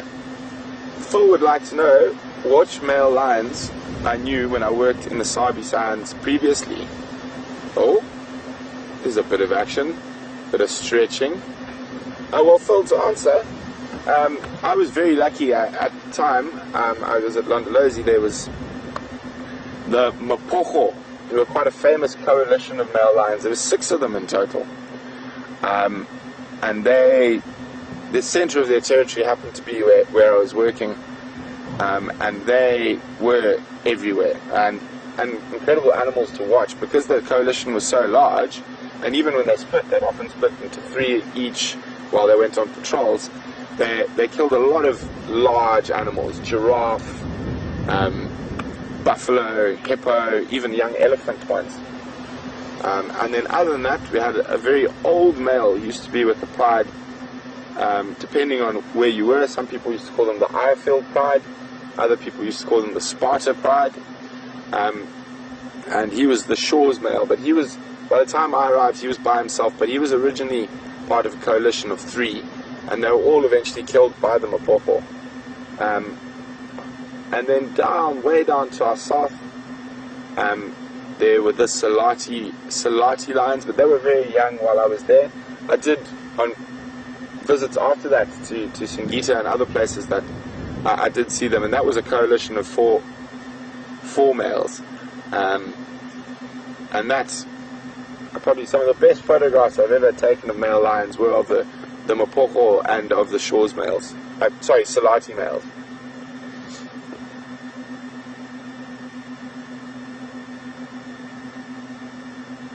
But as far as I know, all the Mapocho are gone now. I think if I remember correctly, the Majinga lions removed them.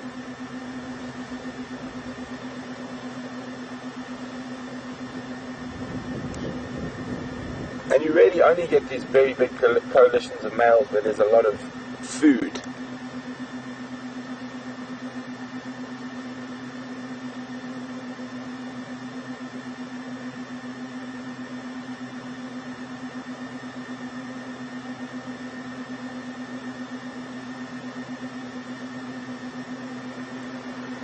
Morning, Anna-Marie from the US. Welcome on Drive. Anna-Marie would like to know, Anna-Marie, I'll get to your question in a second. Now this is quite nice. If you see this behavior starting, it's going to go nuzzle and generally flop down. This is normally a precursor to movement. So hopefully they do get up and start moving, and we get to follow them while they move rather than sleep. Sorry, Anna-Marie. Anna-Marie said that she read or heard that lions can eat up to 40 pounds in meat in a sitting. 40 pounds, I think, is around 20 kilograms. Yes, they can. And then what they'll do is they'll just sit there with big bellies, and they will lie close to the carcass if it's a big carcass. And in some cases, even though they physically can't eat anymore, especially the males, they won't let anyone else eat. But they can eat up to 25 kilograms, 20 to 25 kilograms in a sitting.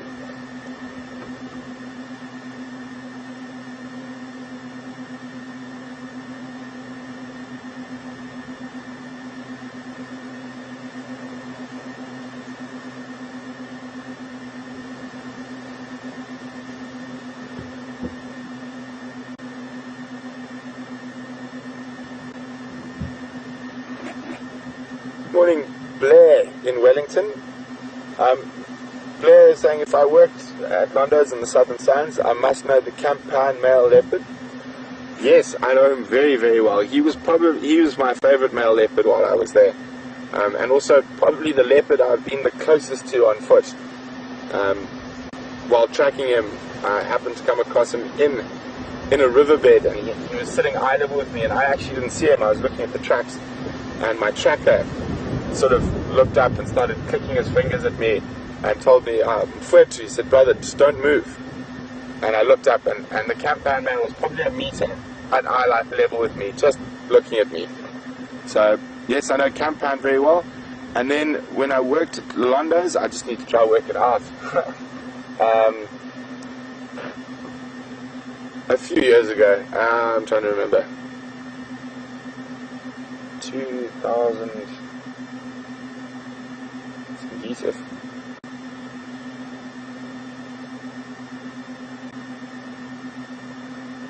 If I remember correctly, it was around 2007 that I started there, or 2006, I'm not 100% sure, to about towards the end of 2008, 2009, maybe early 2009. I'm sorry, my memory's not so good with dates and exact times.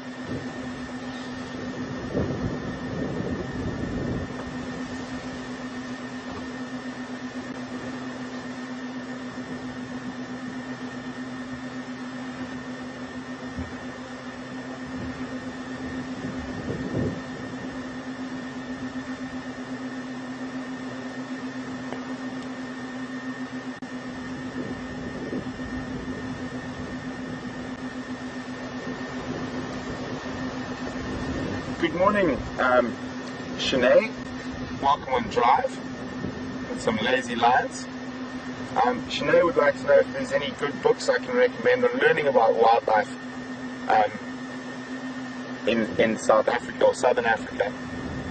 Shanae, I would recommend as a good starting book that has a lot of sort of general knowledge and interesting facts about a lot of the animals is a book called Beat Around the Bush. By the author's name is Trevor Carnaby, and that's a really nice general book if you want to have a little bit more in-depth knowledge without getting very technical, and so that covers a lot of things from trees, plants to wildlife. Lots of little interesting stories about the wildlife and the trees and the birds. He also has one called Beat Around the Bush Birds, so there is a specific one on birds and that, but Beat Around the Bush is probably the best sort of general book to cover almost everything. And the author's name again was Trevor Carnaby.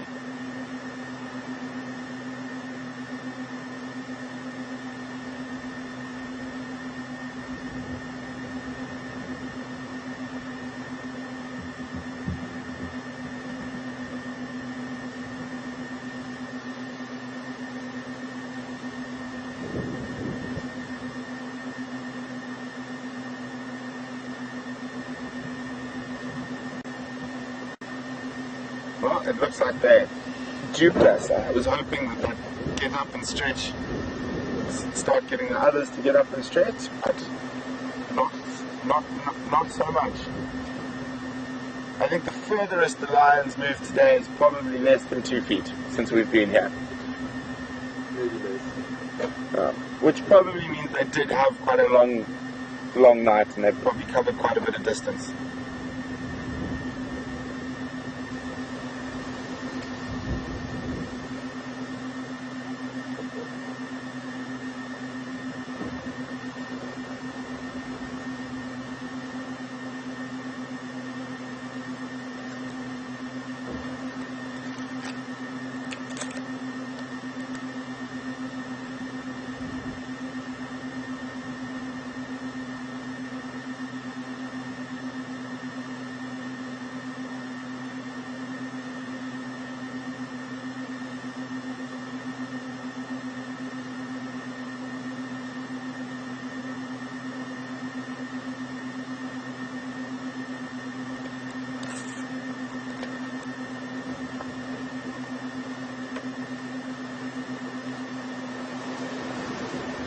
Morning, Sherry from Ohio. Welcome on Drive on the windy, overcast day here in Djuma Private Game Reserve.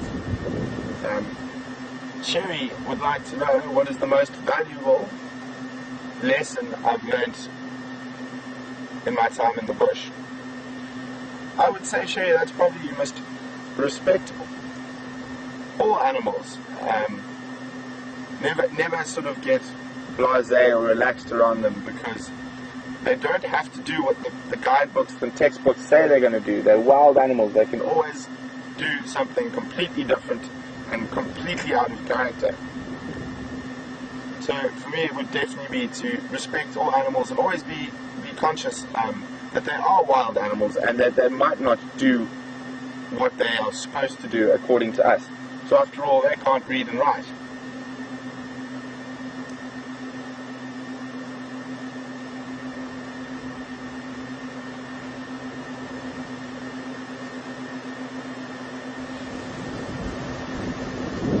seems like the wind's getting stronger. It's actually probably a bit colder now than it was earlier this morning.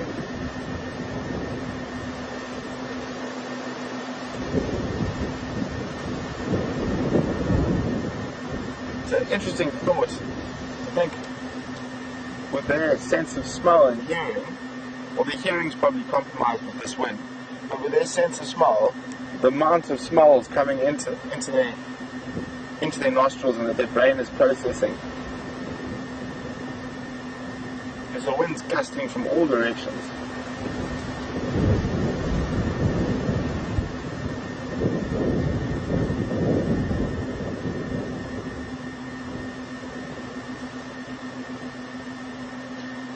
Okay guys, we're going to fight the good fight and stay with the cats, and hopefully they do move. But in the meantime, we're going to cut back to Scott, who's hopefully got something that's moving a little bit more than these lines. Over to Scotty.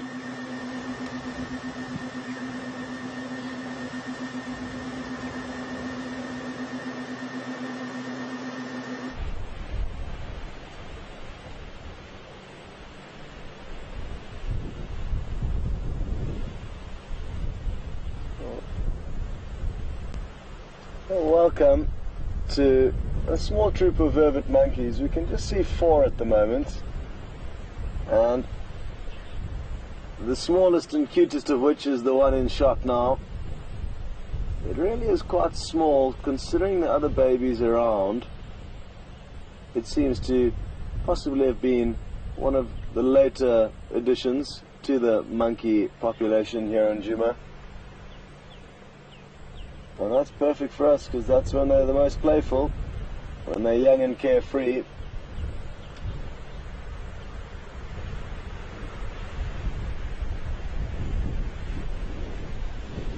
And that there is the mother. Interesting, they all seem to be feeding the same way. We saw a troop, or 2 different troops actually yesterday. Oh, there's the baby joining her mum, or his mum. What exactly they're feeding on, whether it's the gum from the tree, sap from the tree, or small shoots growing off, or potentially even insects, it's hard to tell. But it's not the leaves or the fruits of the tree. They tend to be biting off onto the main branches, biting something off the main branches. What you can also tell from this shot is that it continues to be a windy morning here, making for some interesting tree climbing for those little monkeys. But they are incredibly agile.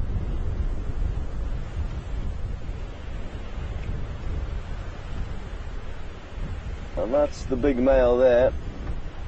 You can see here now how it's difficult with this angle, but they're biting off something off the main branch of the tree. It's not easy to tell exactly what it is. But his mouth is full of it, whatever it may be.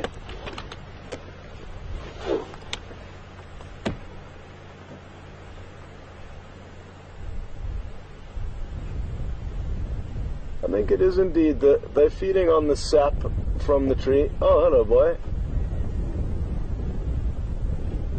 And you can actually see the little crystals on his lips now, the sugary crystals that he's trying to wipe off, it looks like. But obviously it's something that this time of the year it makes sense for them to gain minerals and nutrients from this sap that leaks from the trees, and I guess it's from continually biting the trees it then slowly leaks out the sap, and then they can return possibly hours later or a few days later and then feed on the tree.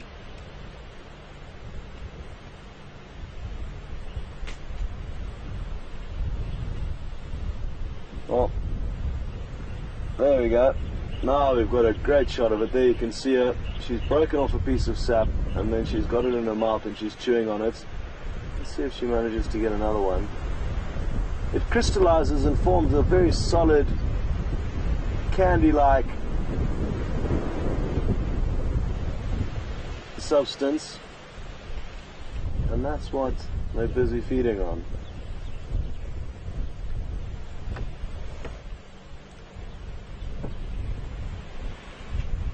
Go ahead, Andrew.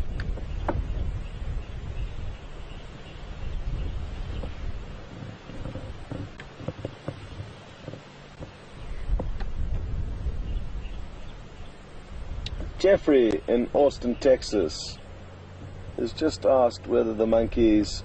Oh, yeah, we're in for an acrobatic display. Whether the monkeys mate in the trees or on ground and give birth in the trees or on the ground. It's a good question, and I think it depends on the individual scenario and circumstance. I've never seen a monkey give birth, so I cannot answer the question regarding where they do give birth, but I'm guessing it could be either in a tree or on the ground. If a tree is big enough with enough horizontal branches, I think she could comfortably give birth in the tree, but then again you'd think that it might be a little bit easier on the ground, so hard to tell about that. In terms of mating, either or. They certainly are capable of mating in the trees, but could well mate on the ground if they are foraging on the ground. We've got a good option, Alex, if we... Where are we now? They're all jumping across that gap into the right-hand green tree. So if you zoom in on that gap where you kind of centered on now, we might get them jumping across into the tree to the right, because they tend to be heading in that direction, and I've just seen one or two jump across that gap.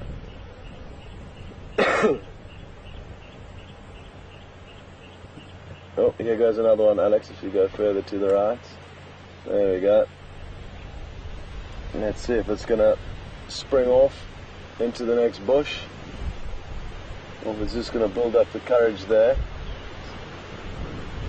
There's another mother joining from below where this monkey's sitting with a young little baby heading up the same branch, so she should come into shot fairly certain, or fairly shortly rather.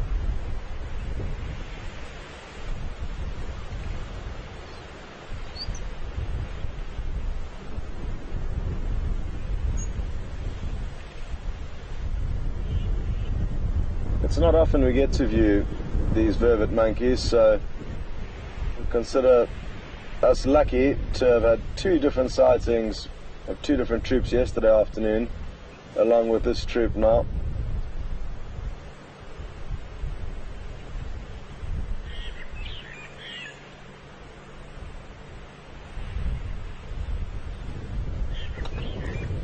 I'm just going to reverse ever so slightly so that we get a better angle of them jumping across into this tree when they do all go across.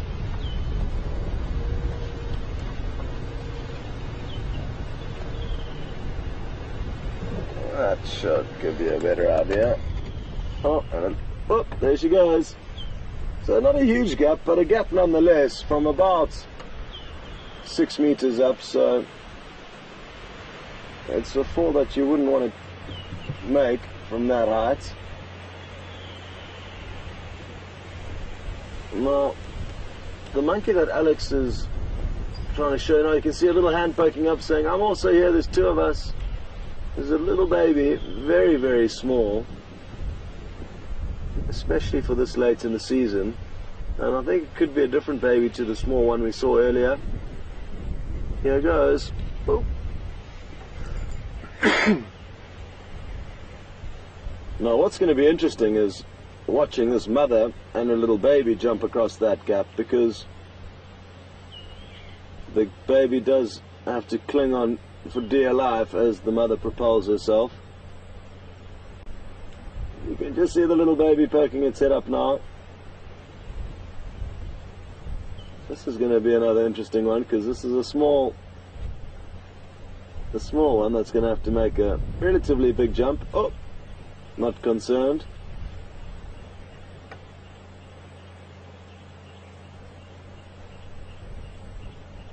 And I'm guessing it won't be long before this mother and her very small baby make that same leap.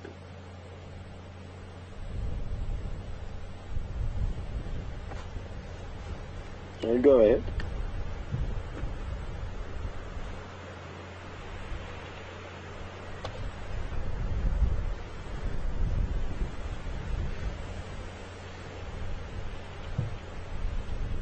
Laura in Michigan, USA.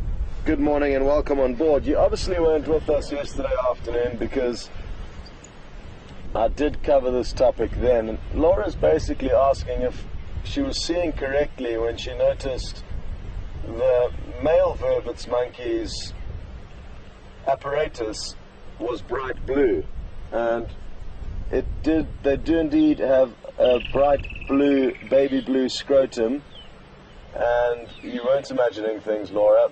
The reason for it must simply be to attract the females, and obviously baby blue is a color that female vervet monkeys may tend to like, and the bigger and more baby blue there is, the better the male, is a potential answer to your question. But it is very interesting that they do have such brightly colored equipment down there, and I'm glad you noticed it, because it is something unique to the vervet monkeys. None of the other monkeys that we do have in South Africa, not that we do have very many, but no others do have that coloration.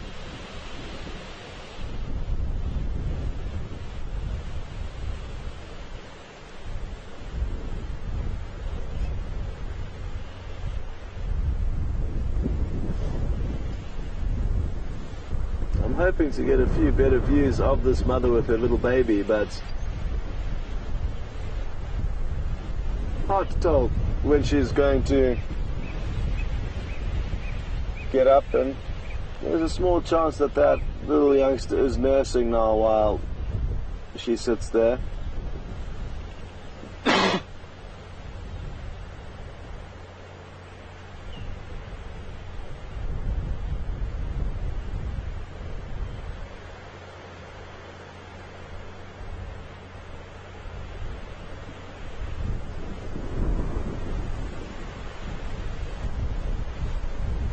So what we initially thought was 4 vervet monkeys is a considerable amount more than that, and probably seen about 10 to 15 animals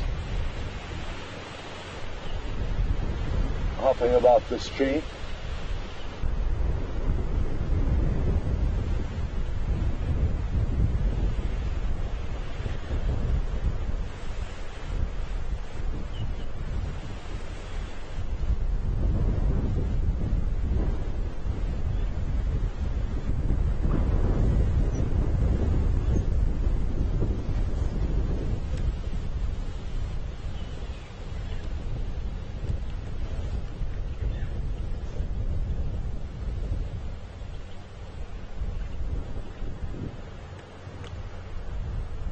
And as you can see, the little youngsters have been learning from the adults on what to feed on at different times of the year, and so important to learn all these lessons along the way, because they certainly wouldn't know where to obtain a lot of their food if it wasn't from the guidance of their parents.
Looks like the mother's moving around, but sadly she's going down into some thicker vegetation.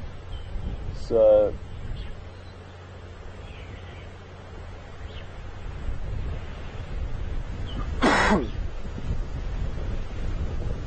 Billy Joe in Daytona Beach, Florida. Welcome on board. And Billy's asking whether these vervets are more closely related to monkeys or baboons. They are actually monkeys, so they are in the monkey family as opposed to the baboon family, and considerably different looking animals in terms of size and shape.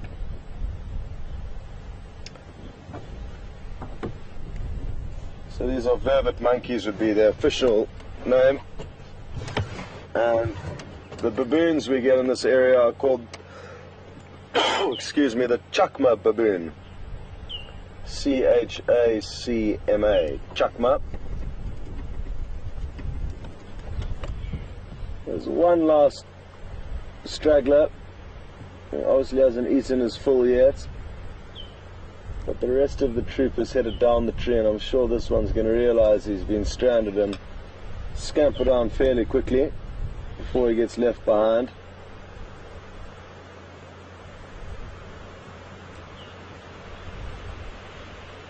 There he's just double checking where everyone is. You could see him look down for a brief second.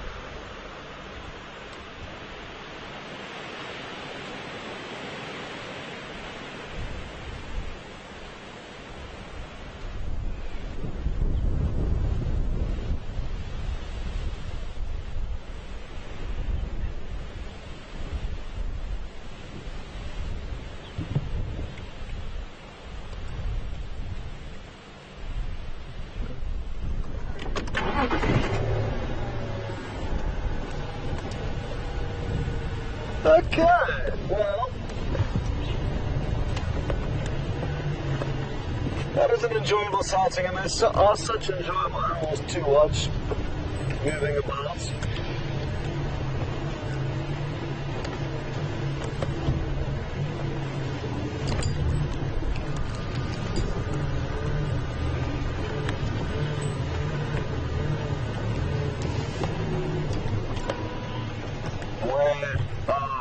The leopard hiding.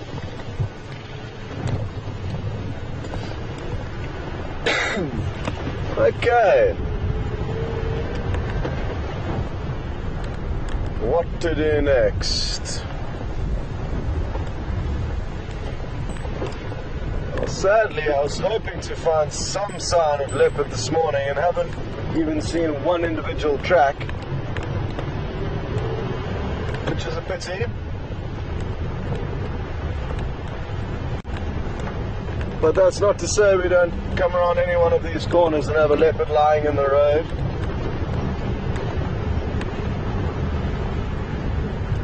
But it has been a tough morning. It's difficult to track, and that's why Brent's work this morning must be commended. It is difficult, or more difficult, to track in overcast conditions, because without the rays of the sun casting shadows on the depressions in the sand made by the footprints, it's very difficult to make out any footprints when there's flat light, so either when it's overcast or when the sun's directly above us. So, not the ideal conditions to be finding tracks in, but there are certainly areas where the sand is soft enough for us to have seen tracks relatively easy, and a leopard have passed through there. Excuse me. Go ahead, Andrew.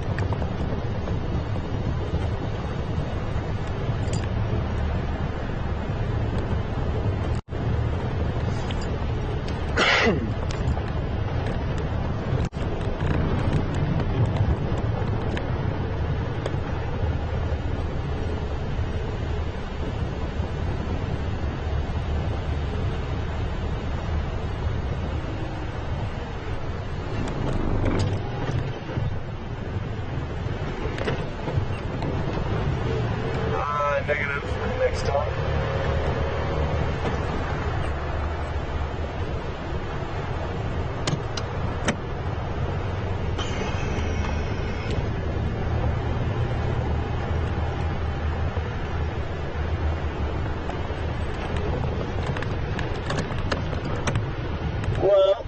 I don't like to leave Brent and Brian unattended for too long because it could end up in some mischief. So you should maybe go and check up on them, and we'll catch up with you a little bit later.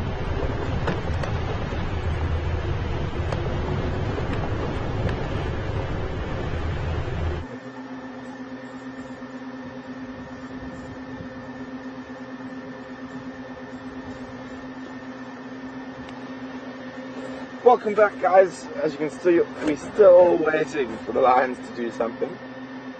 When following lions and leopards and things like that, the most important tool in your arsenal is patience. You just have to wait, because if you're not with them, something might happen. Something can always happen. In this window. Start and end your day on safari.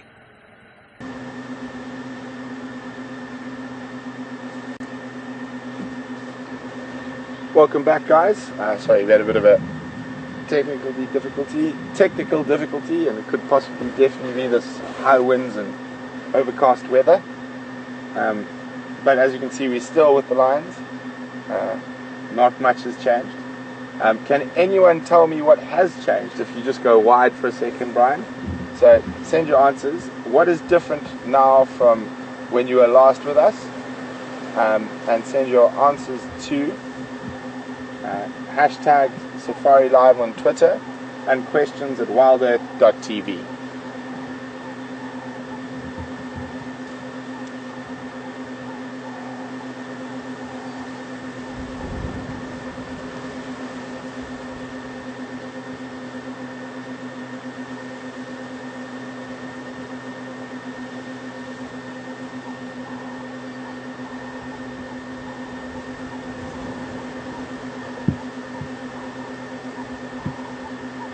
There we go. We're talking about those important things of the pride bonds, hello grooming,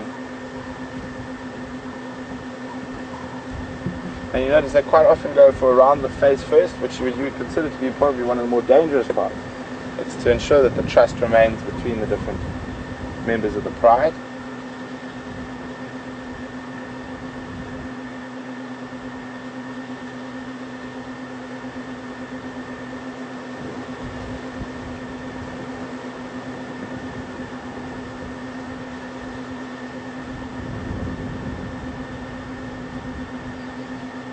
Oh, there's a bit of defleeing or removing ticks.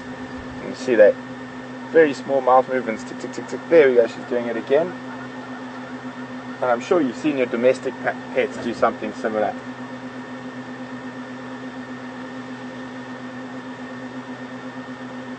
There we go again. That's probably taking a tick off.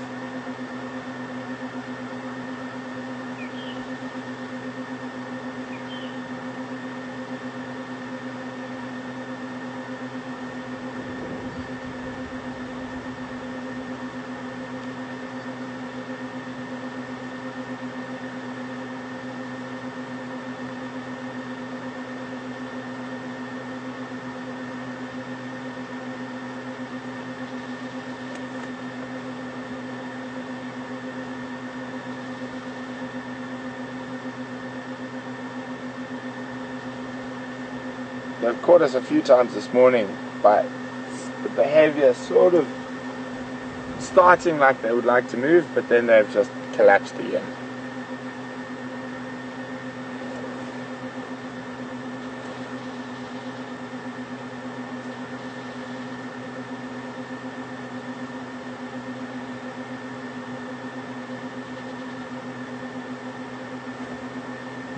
We're just testing the air.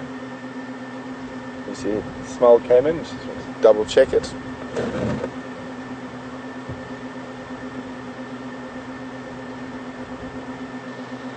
Oh, relevant. Well, that was so good. Please may you do the other side now.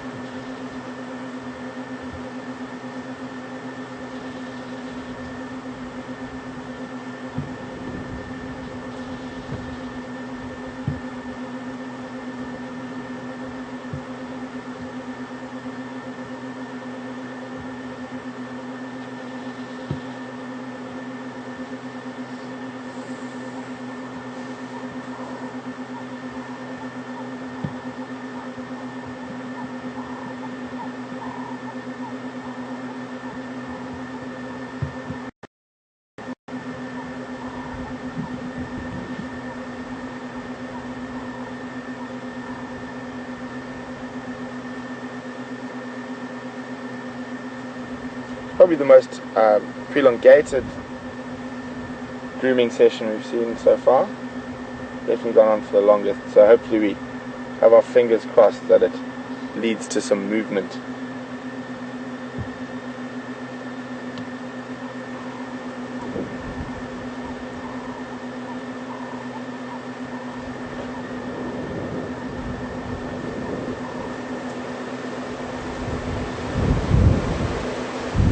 Oh, you can see how the wind is howling at the moment. Whipping through the trees.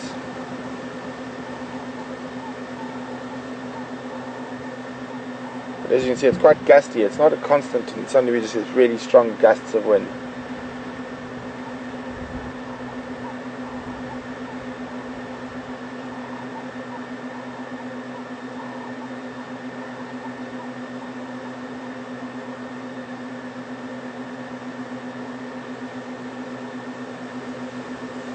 There comes another one. You can actually hear the wind coming from a distance before it hits us.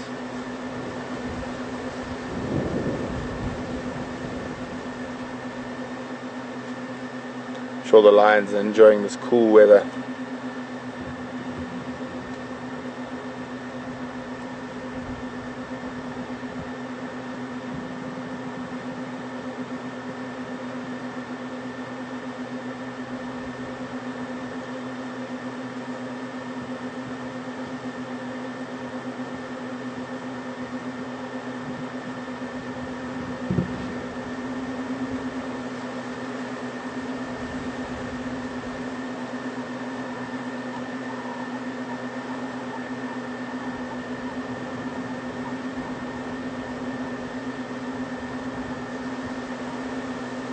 Lioness on the left testing the wind again.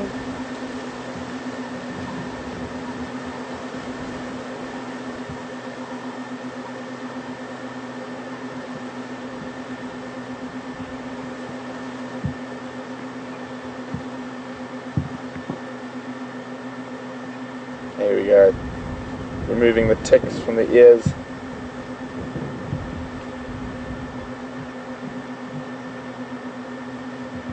An animal that's got such powerful, strong jaws that are made for killing. It can be so delicate to remove a small arachnid off her compatriot.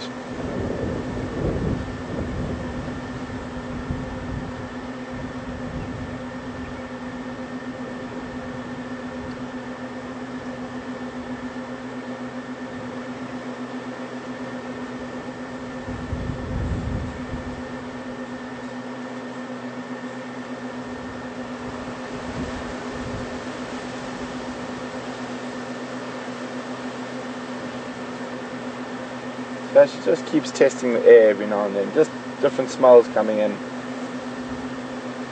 Why'd you stop?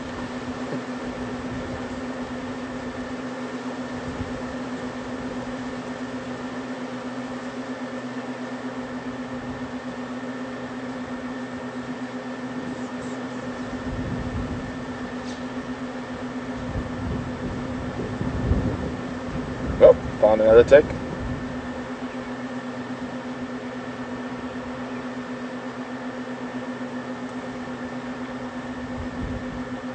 Anyway guys, any questions you have, if you're on Twitter, hashtag Safari Live, or an email at questions@WildEarthTV.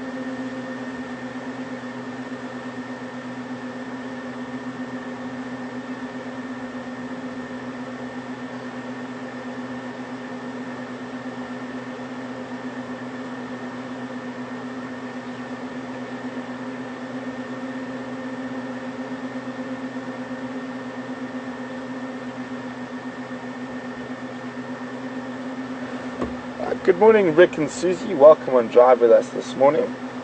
Rick and Susie would like to know why the lions aren't utilizing this wind to mask their scent or mask their approach with the hunt, and why they're just lounging around.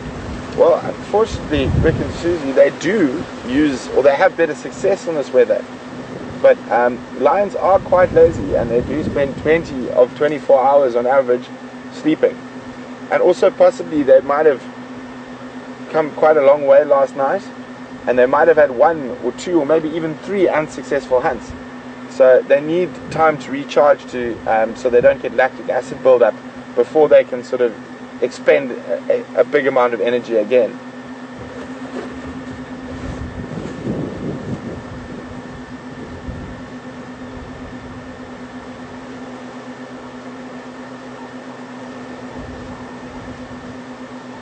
Does seem to be a little bit more movement around now. Another 2 sort of started grooming themselves. Oh, looks like one lioness might stand up. Oh, just gonna have a scratch first.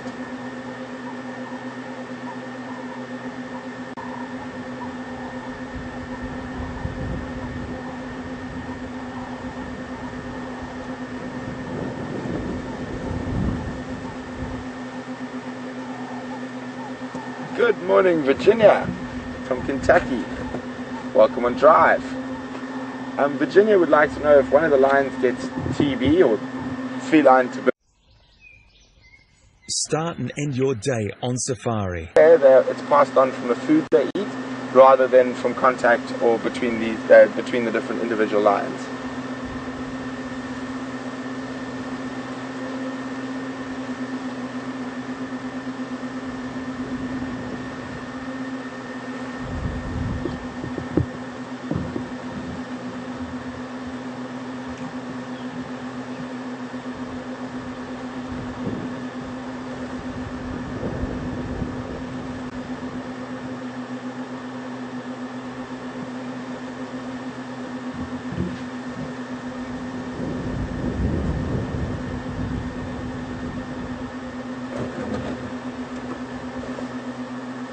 Come on, lazy cats. But the whole general demeanor now is looking much better, that they might move.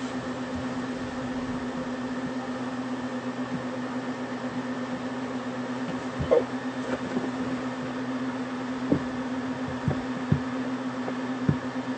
Morning, Anne from Pennsylvania. Welcome on Drive. Anne would like to know whether the lion's fur gets thicker during the colder months. I think it probably does, but not to a huge sort of visible degree. But it probably does thicken up a little bit during the winter months. But you will find lions that live in desert areas and things like that will have sort of thicker fur than lions that live in the more the bushveld areas. And that is also because the deserts get quite a lot colder. Also, as well, to protect them from dust storms, which these guys fortunately don't have to deal with, or fortunately for them.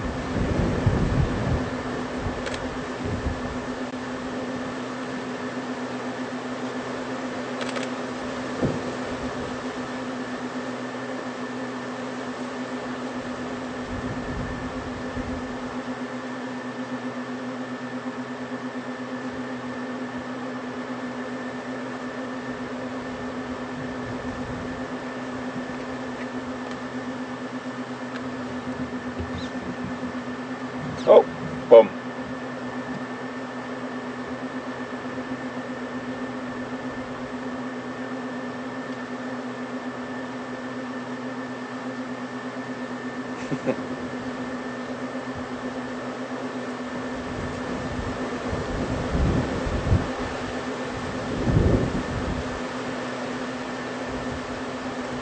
Having like a paw in your face.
It's amazing when you watch lions all lazy and sleepy.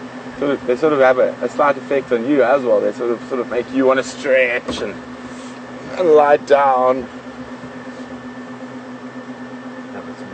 Have a snooze, yeah. They look so comfortable at the moment.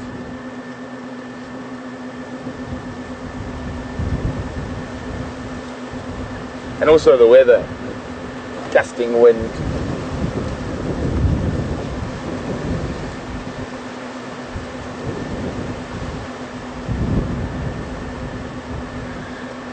Good morning, Jen from Florida. Welcome on Drive. Jen would like to know what has been my hardest learning experience with safaris. Jen, I have to be completely honest, and it would have to be patience. Not with animals so much, but with people. When you work in safari lodges, you work with a lot of people with different characters from different backgrounds. And because I've spent quite a lot of time by myself in the bush, I've had to learn a lot more patience with people. So you see, with animals, I'm quite happy to spend all day sitting next to a sleeping pride of lions waiting for them to do something. But yeah, the most important thing I've learned is patience with people.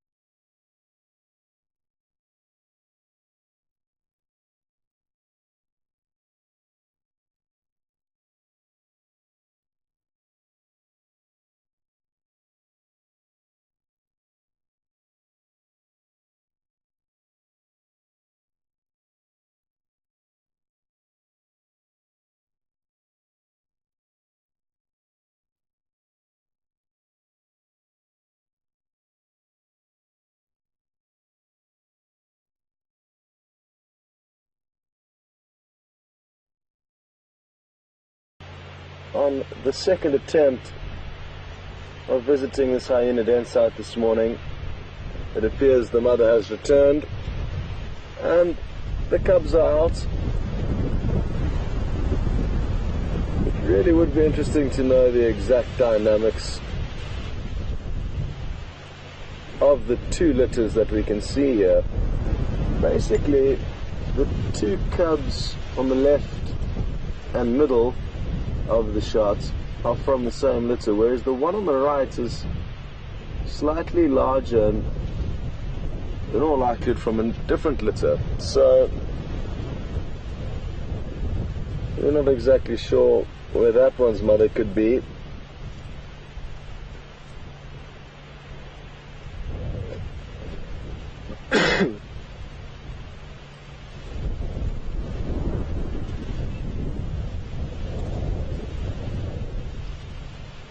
And like most young animals, they do like chewing on things, and you can see the one youngster chewing on a small branch there.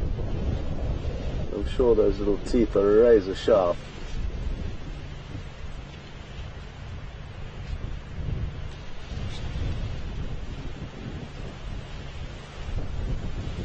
Really fortunate for us to be able to sit here with the spotted hyena, because it's only that the mother is relaxed with our presence that she doesn't give a little warning call to the cubs and send them back down the burrow. And for those of you who are new to Safari Live and to this den site that we've been following for the last few weeks, this is the first time I've actually been here though, with it active with these new youngsters. The last time I was here was probably early December, when there was a different young hyena, not nearly as young as these two. They're really cute when they're completely brown like this, and probably only a couple of months old at the most.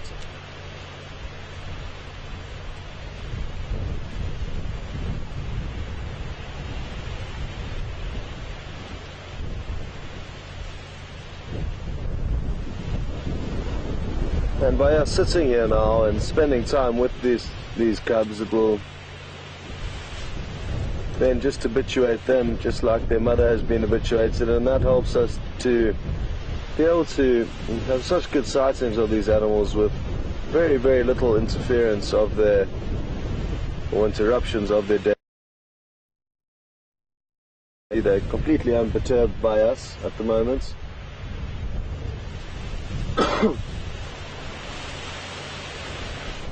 And you'll notice I've been calling them cubs. They are more closely related to cats than dogs, which is hard to believe judging from their external anatomy and appearance.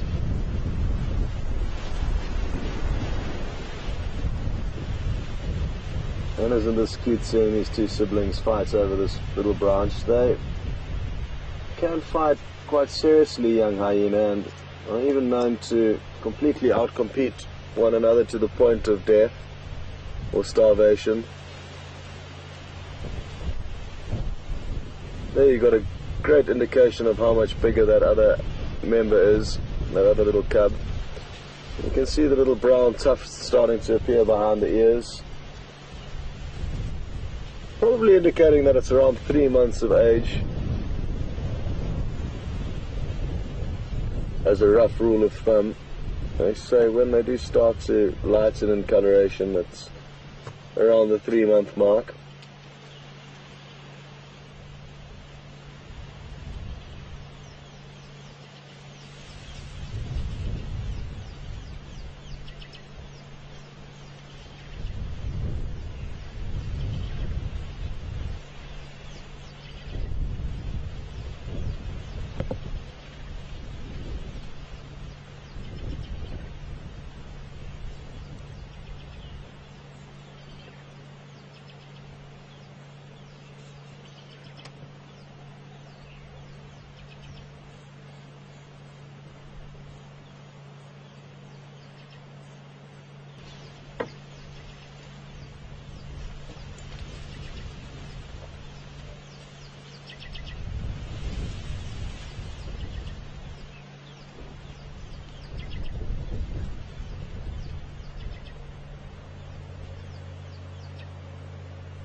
Tammy on email has just asked me if I'm 100% sure that that little branch that they're chewing on is not a horn, and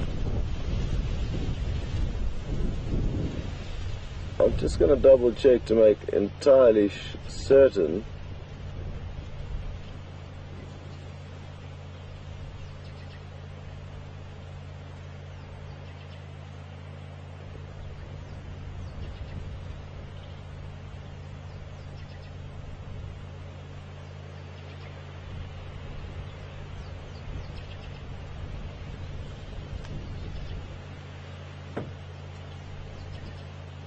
Apologies, apparently we're just having a few audio issues that we're trying to get to the bottom of.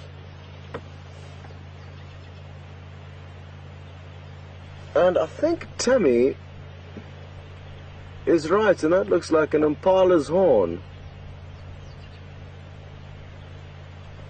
So apologies for that assumption that it was just a branch that we're chewing on.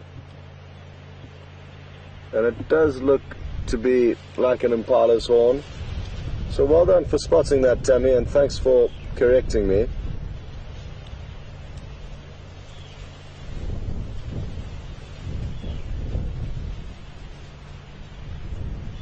It's interesting to see, you can see this young cub sniffing and chewing on the ears of its mother. She has got some small scabs and wounds on both of her ears, and it does seem to be healing. When Brent found them yesterday morning, the blood was certainly a lot fresher and the wounds weren't nearly as well healed as they are now.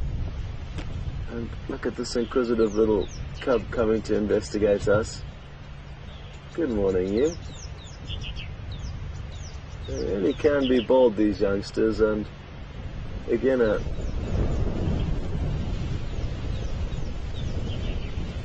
great opportunity for you to see how, by positioning ourselves slowly by slowly around the young animals, they do come to terms with us and realize that we are not a threat, we are not a food source, we are simply a neutral being amongst them, which is very rare in, oh, look at that,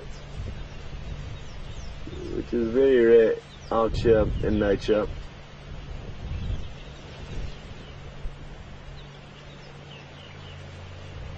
Oh!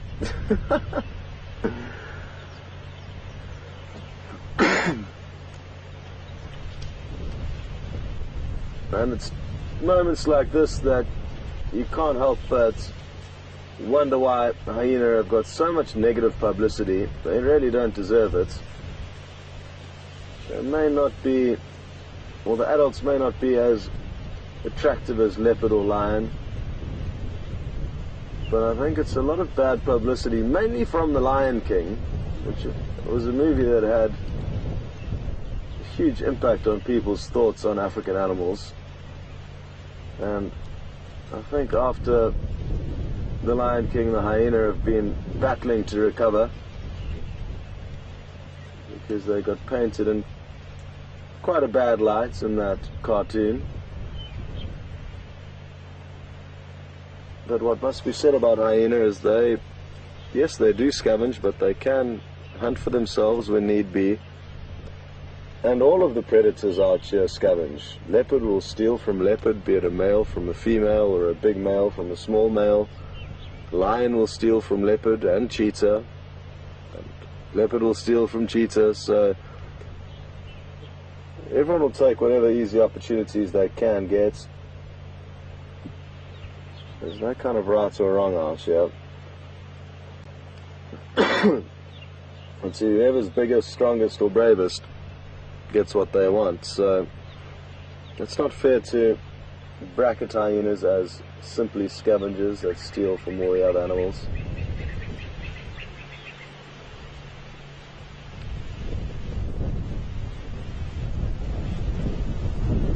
Quite interestingly, you'll have noticed that one youngster that just barged into the older cub that's amongst them, the older cub didn't put up any resistance and was very submissive towards it. Now, in a hyena society, hierarchy is very important, and it's the females that are the most dominant in hyena society, and this is against the norm typically in nature. Typically it's the males that are the biggest and strongest, but like I say, with hyena it's the roles reversed, so the females are actually bigger and stronger than the males and rank higher in the dominance of a clan,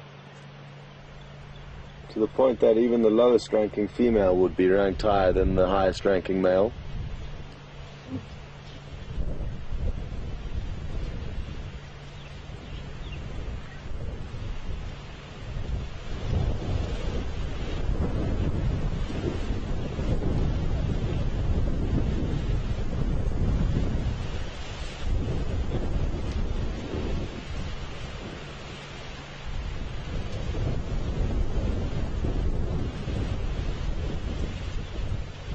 Well, folks, there's only a few minutes left, so why don't we cut back to Brent quickly so he can say goodbye, and then I'm sure we'll come back and finish off on the hyena. So I'll catch up with you shortly, and let's just Brent and Brian be able to say goodbye, and we'll see you shortly.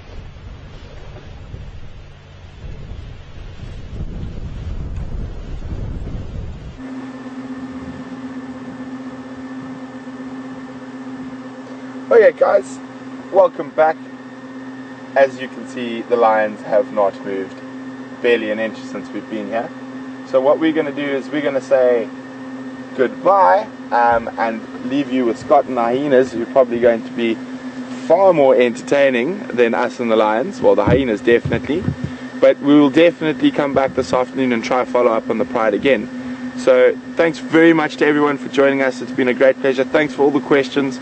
We really enjoy hearing from you.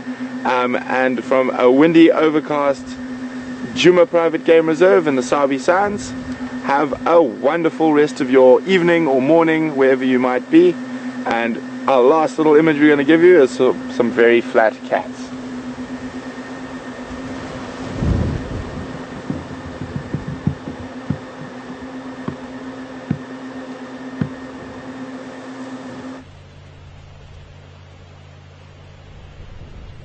I'll come back.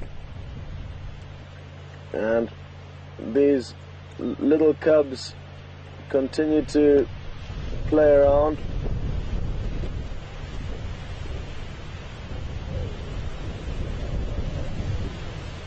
And it certainly does make for some really fun viewing.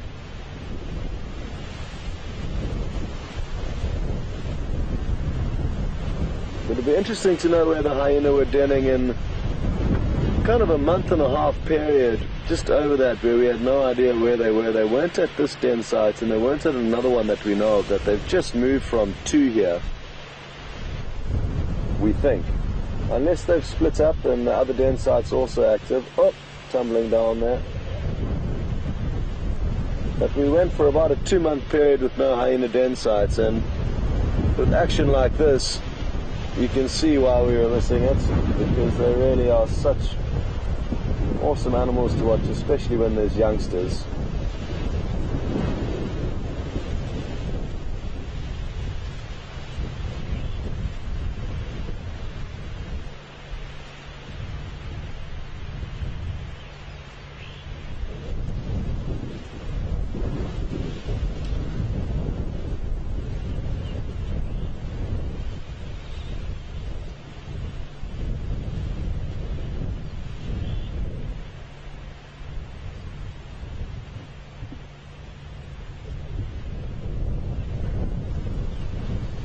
Doug in the US has just asked, good morning Doug, has just asked whether the adult would, or the mother would show any sign of mourning or sadness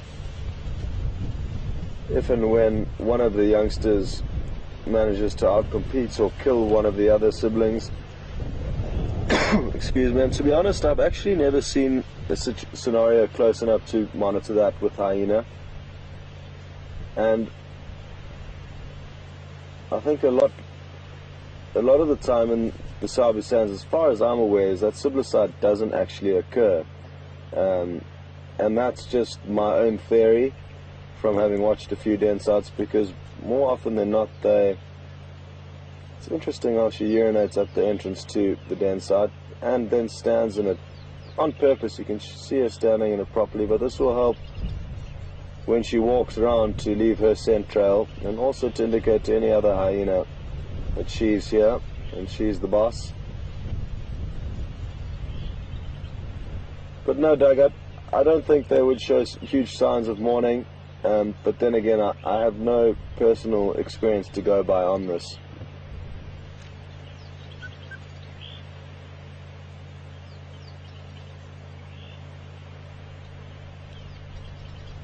Nice of her to have repositioned to a slightly better angle for us to see her face, and I am happy to see that her ears do appear to be healing relative to when Brent saw her yesterday morning. They were a lot more bloody.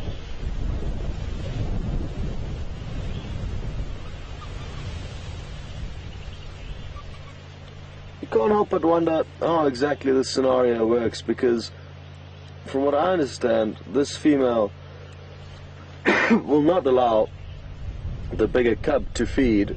It's just the two younger ones that she'll allow to feed, I'm guessing. So where that bigger one gets its milk from, I'm not sure. Where its mother is, I'm not sure. But all quite interesting behavior.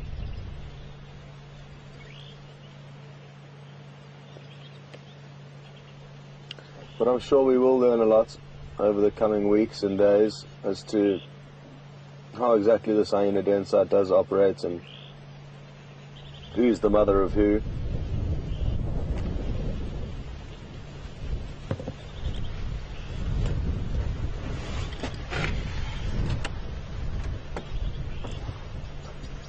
Well, just about 3 minutes left, I believe, so I'd just like to say a big thank you from myself and also from Alex on the camera, and well done to Alex on camera. I hope you enjoyed yourself out here today, as opposed to being in the final control. And he's got a big smile on his face, so I think he has. And well done to Brent and Brian again on really doing a great job with tracking down those lion. Sent through a message for those of you who weren't watching when Brent was actually in the art of tracking them down, or in the middle of tracking them down. I sent a message through asking what's taking so long, and about 2 minutes later he responded saying that he's found them. So that put me in my place, and quite nice just to have a little bit of fun banter between us.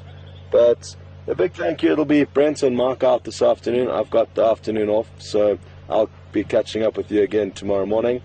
And also a big thank you to Andrew in Final Control. He's done a great job from there.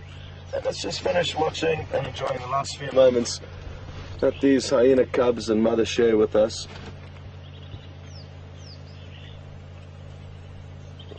There's one little cub that's managed to get itself into the pole position there and is drinking. Hard to see, but you can see it nursing there. And you'll notice the other cub lying in the background under that little green bush. She's just waiting her turn or his turn. You could assume that potentially it's the male, if they are brother and sister, because the female would have gone into pole position before the male. But like I said, there's a lot we still need to learn about the dynamics and exact ongoings of these little cubs.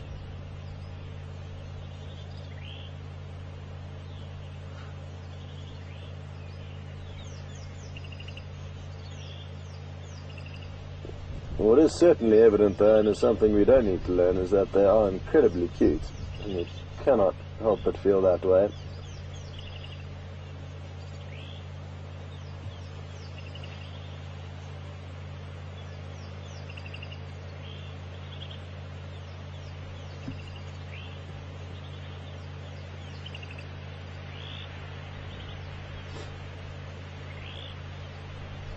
Okay, well, just 30 seconds to go, so one final goodbye from myself and Alex on Wendy, or Zanele, as she's also known, this vehicle, and just enjoy these last few moments with the hyena cubs.